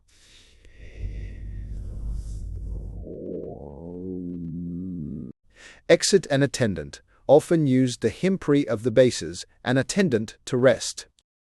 We will, fair queen, up to the mountain's top, and mark the musical confusion of hounds and echo in conjunction. Hippolyta, I was with Hercules and Cadmus once, when in a wood of Crete they bayed the bear, with hounds of Sparta. Never did I hear such gallant chiding, for, besides the groves, the skies, the fountains, every region near seemed all one mutual cry. I never heard so musical a discord, such sweet thunder. Theseus, my hounds are bred out of the Spartan kind, so flued, so sanded, and their heads are hun. with ears that sweep away the morning dew, crook-kneed and dew-lapped like Thessalian bulls, slow in pursuit, but matched in mouth like bells, each under each. A cry more tunable was never hollered to, nor cheered with horn, in Crete, in Sparta, nor in Thessaly. Judge when you hear, but, soft, what nymphs are these?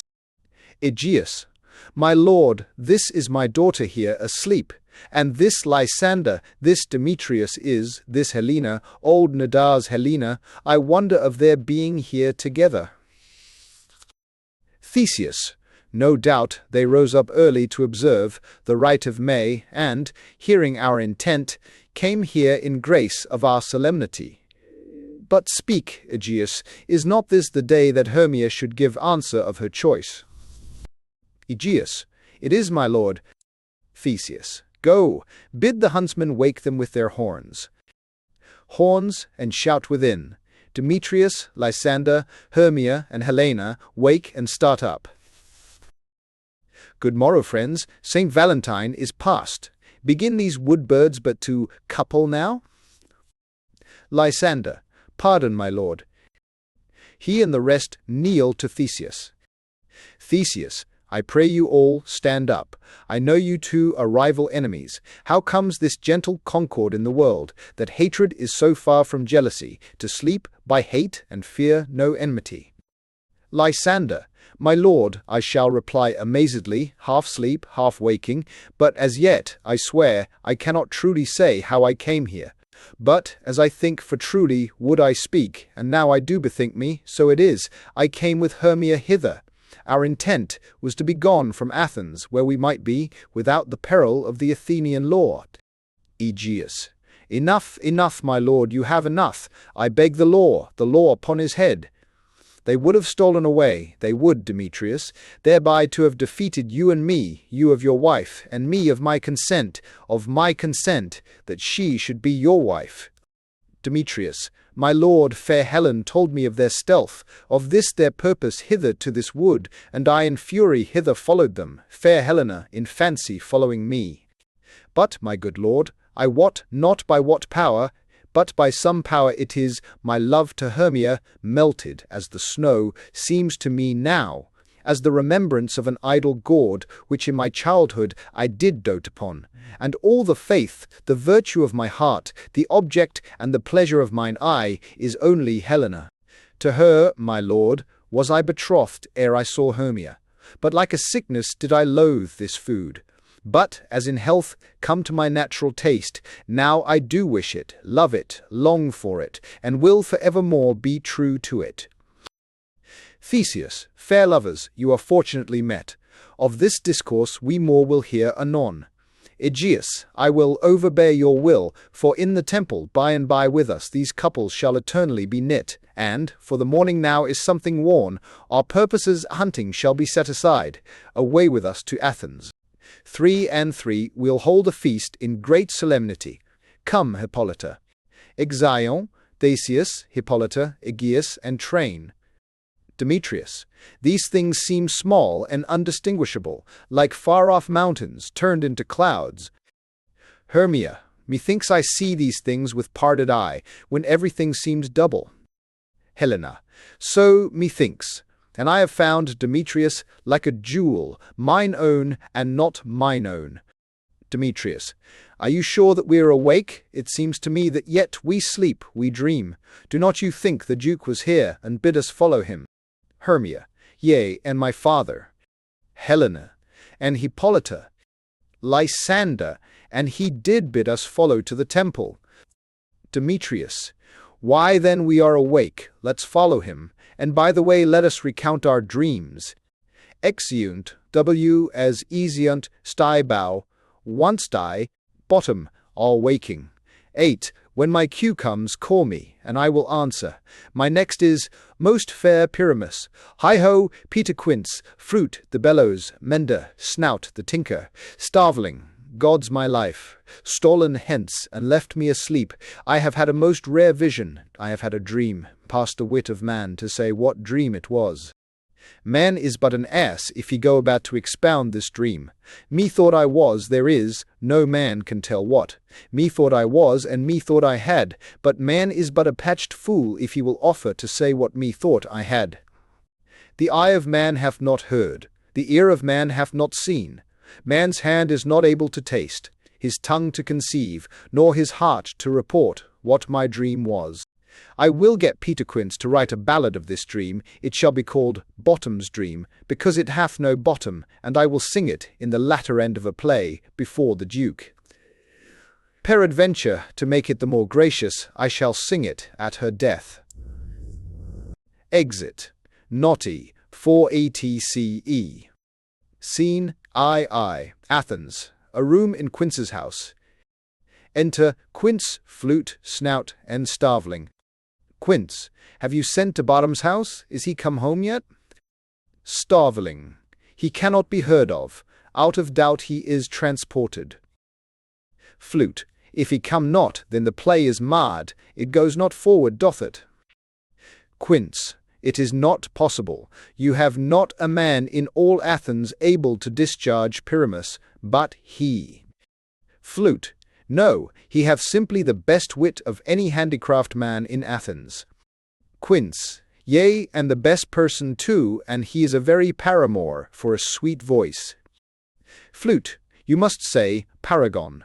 A paramour is, God bless us, a thing of naught. Enters Snug. Snud masters, the Duke is coming from the temple, and there is 2 or 3 lords and ladies more married. If our sport had gone forward, we had all been made men. Flute, O sweet bully Bottom!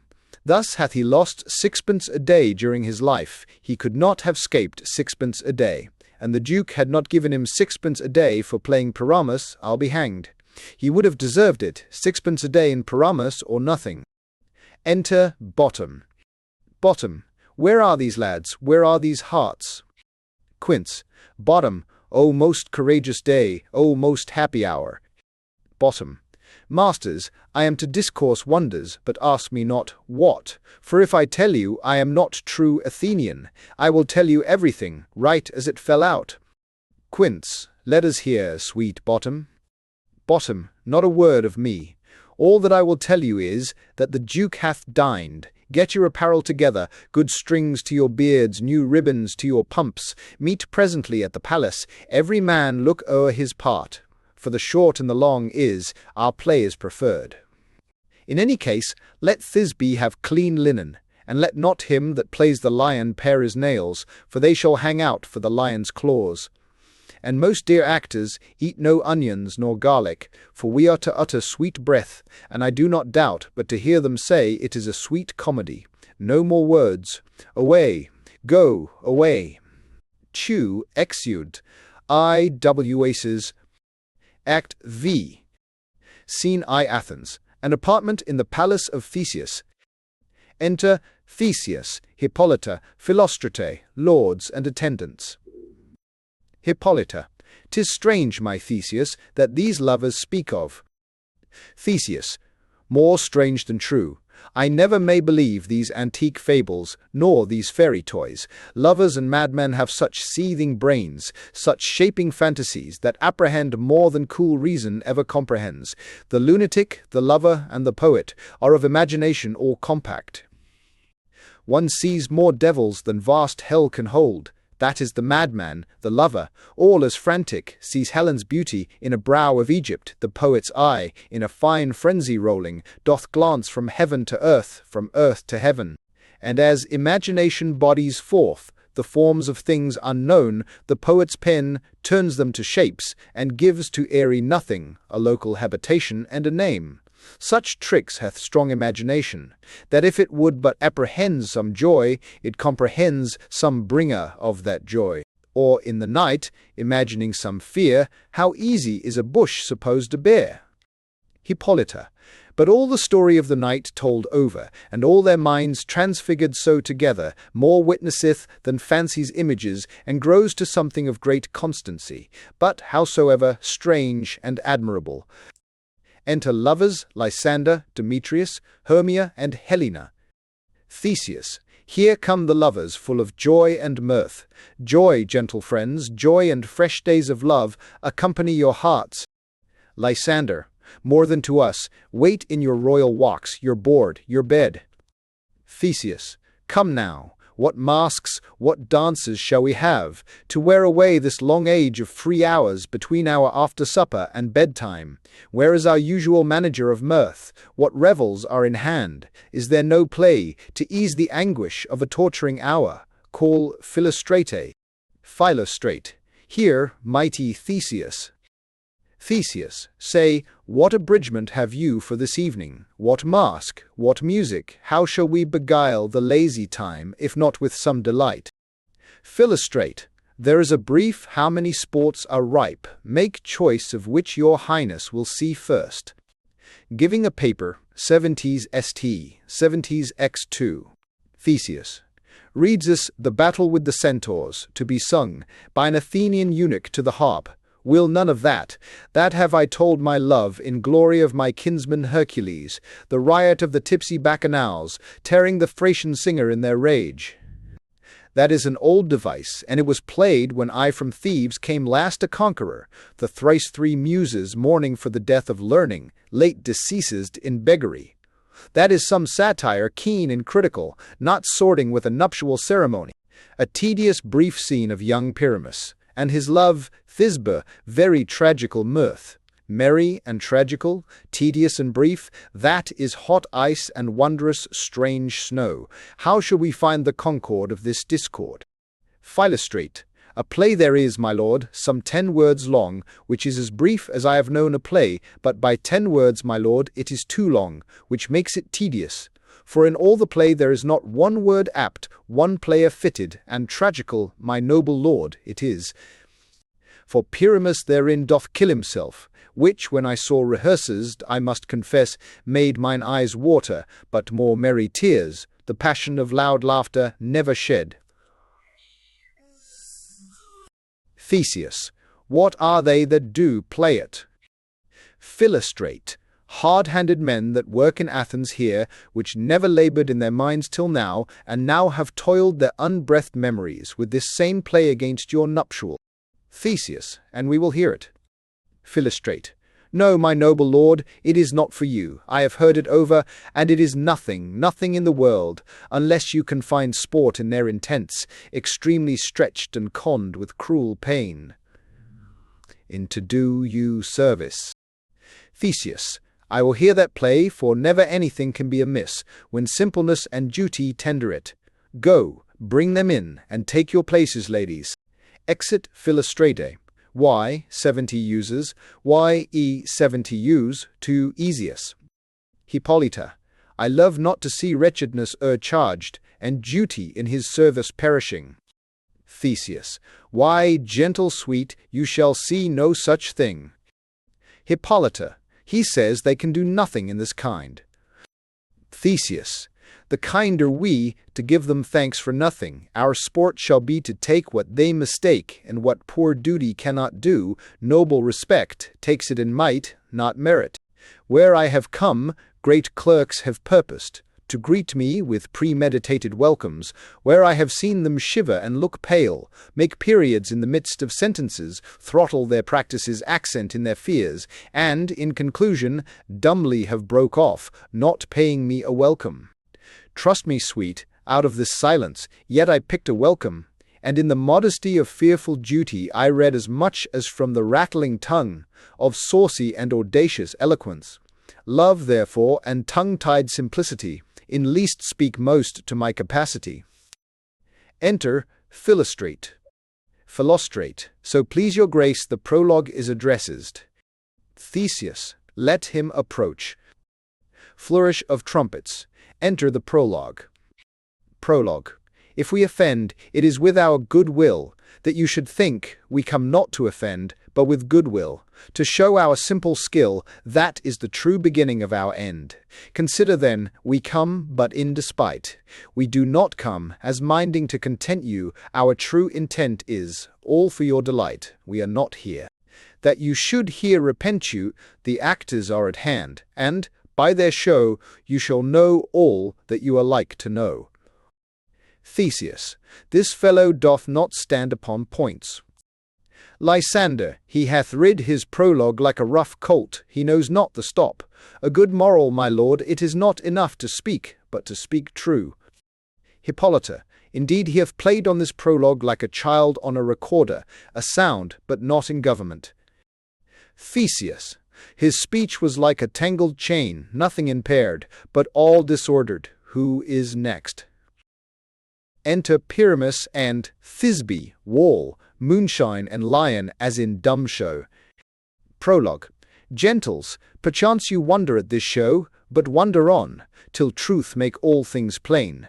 This man is Pyramus, if you would know, this beauteous lady Thisbe is certain. This man, with lime and rough cast, doth present Wall, that vile Wall which did these lovers sunder, and through Wall's chink, poor souls, they are content to whisper, at the which let no man wonder.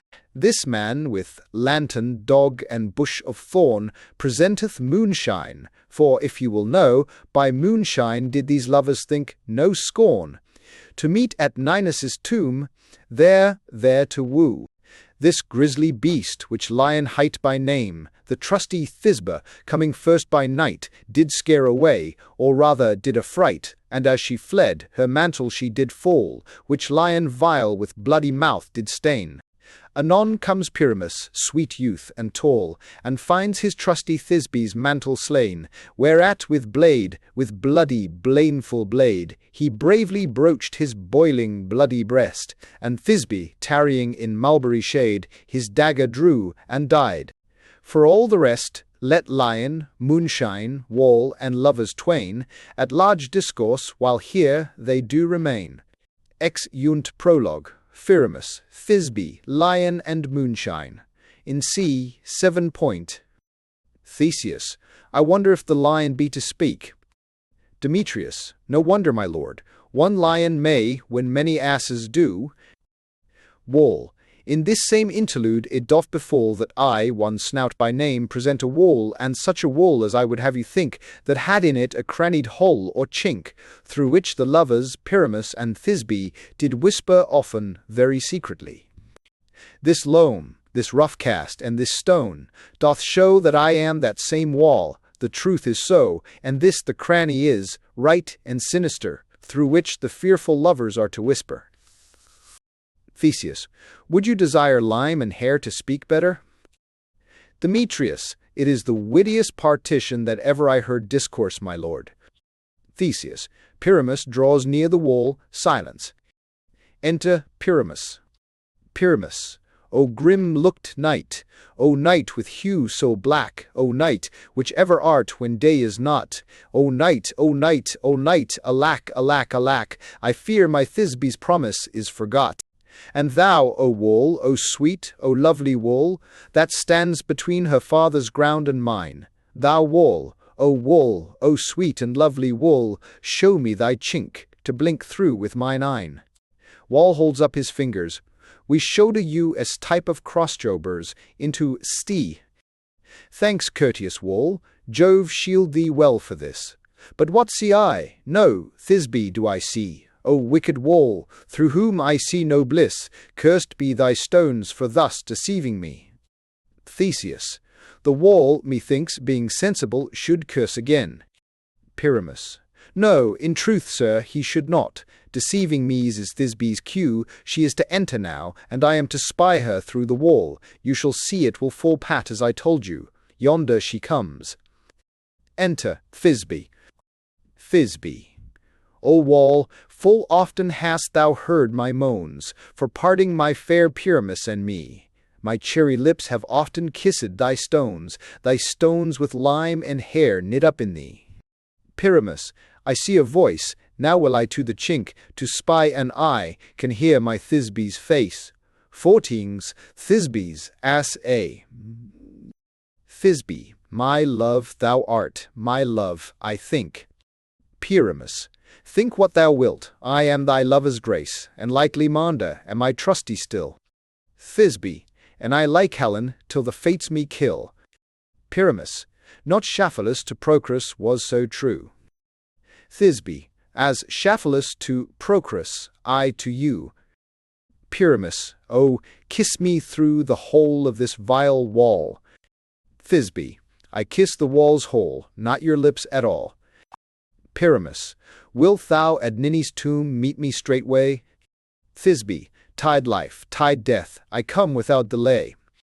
Wall, thus have I, wall, my part discharged so, and, being done, thus wall away doth go. Exeunt wall, Pyramus and Thisbe. Theseus, now is the mural down between the two neighbours. Demetrius, no remedy, my lord, when walls are so wilful to hear without warning. Hippolyta, this is the silliest stuff that ever I heard. Theseus, the best in this kind are but shadows, and the worst are no worse, if imagination amend them. Hippolyta, it must be your imagination then, and not theirs. Theseus, if we imagine no worse of them than they of themselves, they may pass for excellent men. Here come two noble beasts in, a man and a lion. Enter, Lion and Moonshine. Lion, you, ladies, you, whose gentle heart do fear the smallest monstrous mouse that creeps on floor, may now, perchance, both quake and tremble here, when lion rough in wildest rage doth roar. Then know that I, one Snug the joiner, am a lion fell, nor else no lion's dam, for if I should as lion come in strife into this place, 'twere pity on my life. Theseus, a very gentle beast, and of a good conscience. Demetrius, the very best at a beast, my lord, that e'er I saw. Lysander, this lion is a very fox for his valour. Theseus, true, and a goose for his discretion. Demetrius, not so, my lord, for his valour cannot carry his discretion, and the fox carries the goose. Theseus, his discretion, I am sure, cannot carry his valour, for the goose carries not the fox. It is well, leave it to his discretion, and let us listen to the moon. Moonshine, this lanthorn doth the horned moon present. Demetrius, he should have worn the horns on his head. Theseus, he is no crescent, and his horns are invisible within the circumference. Moonshine, this lanthorn doth the horned moon present. Myself, the man I the moon do seem to be. Theseus, this is the greatest error of all the rest. The man should be put into the lantern. How is it else the man I the moon? Demetrius, he dares not come there for the candle, for you see, it is already in snuff. Hippolyta, I am aweary of this moon, would he would change? Theseus, it appears by his small light of discretion that he is in the wane, but yet, in courtesy, in all reason, we must stay the time. Lysander, proceed, moon. Moon, all that I have to say is to tell you that the lantern is the moon, I, the man I the moon, this thornbush, my thornbush, and this dog, my dog. Demetrius, why, all these should be in the lantern, for all these are in the moon. But silence, here comes Thisbe. Enter Thisbe. Thisbe, this is old Ninny's tomb, where is my love? Lion, oh! The lion roars, Thisbe runs off, Sibsbe runs off. Demetrius, well roared, lion. Theseus, well run, Thisbe. Hippolyta, well shone, moon. Truly, the moon shines with a good grace. The lion tears Thisbe's mantle and exit. Theseus, well moused, lion. Demetrius, and then came Pyramus. Lysander, and so the lion vanished. Enter Pyramus. Pyramus, sweet moon, I thank thee for thy sunny beams. I thank thee, moon, for shining now so bright, for, by thy gracious golden glittering gleams, I trust to take of truest Thisbe's sight. But stay, O spite, but mark, poor knight, what dreadful dole is here. Eyes, do you see? How can it be? O dainty duck, O dear!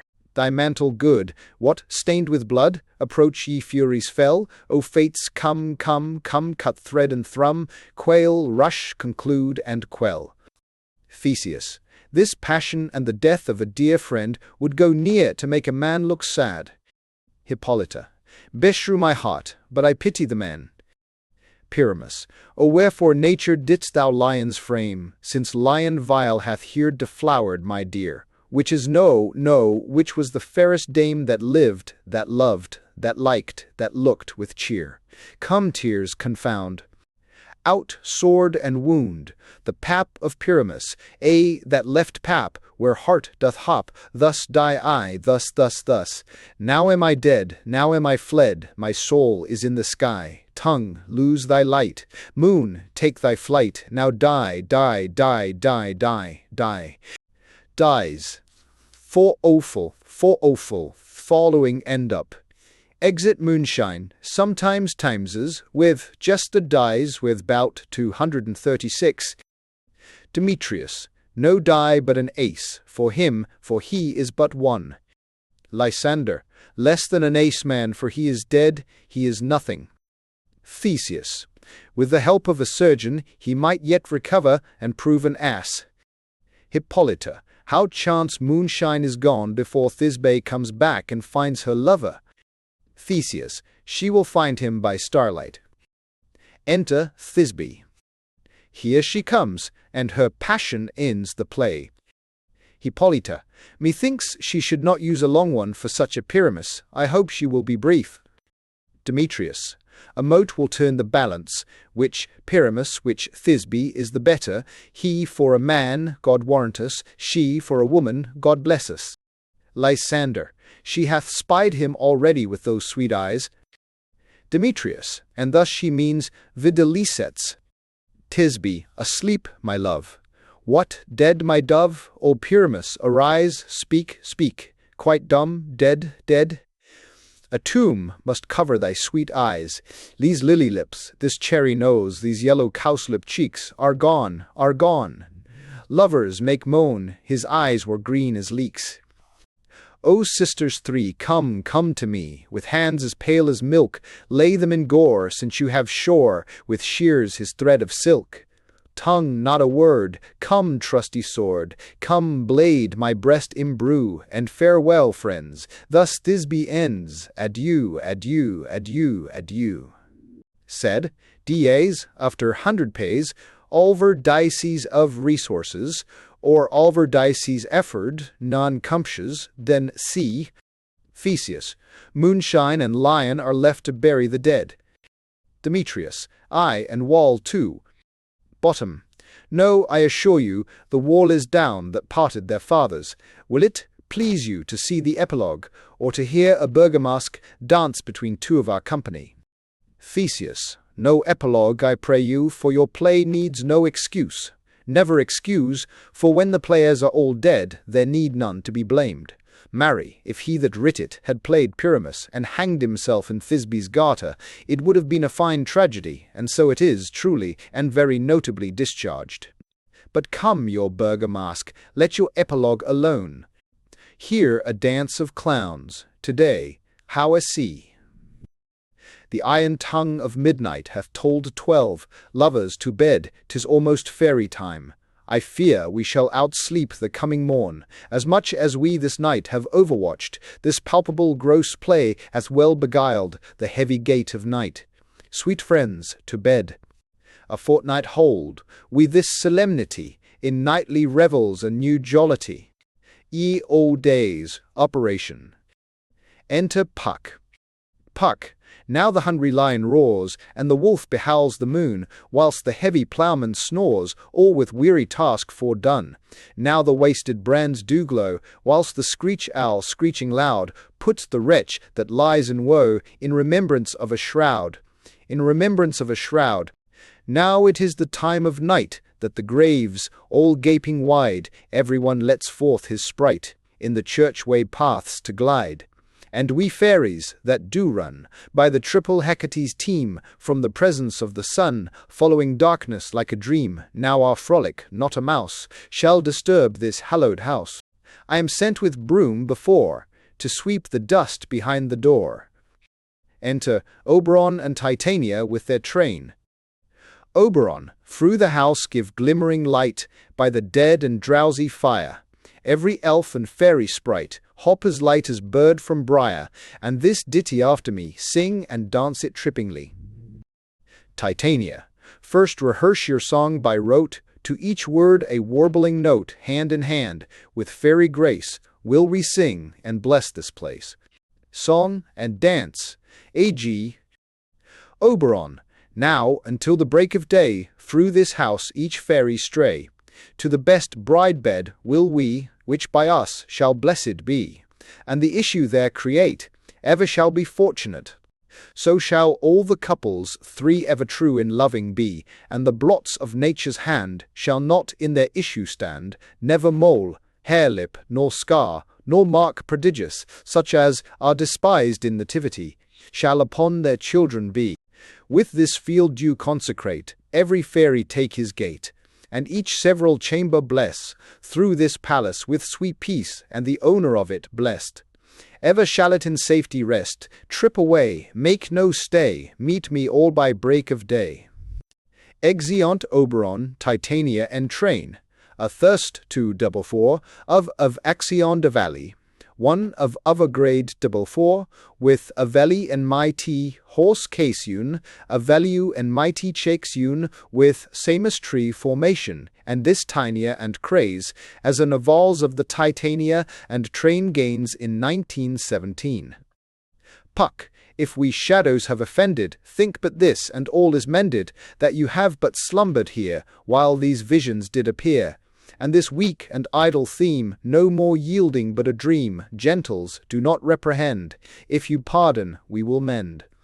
And as I am an honest Puck, if we have unearned luck, now to 'scape the serpent's tongue, we will make amends ere long, else the Puck a liar call. So, good night unto you all, give me your hands, if we be friends, and Robin shall restore amends. Exit, Wall 2, C. Thanks for listening to A Midsummer Night's Dream by William Shakespeare.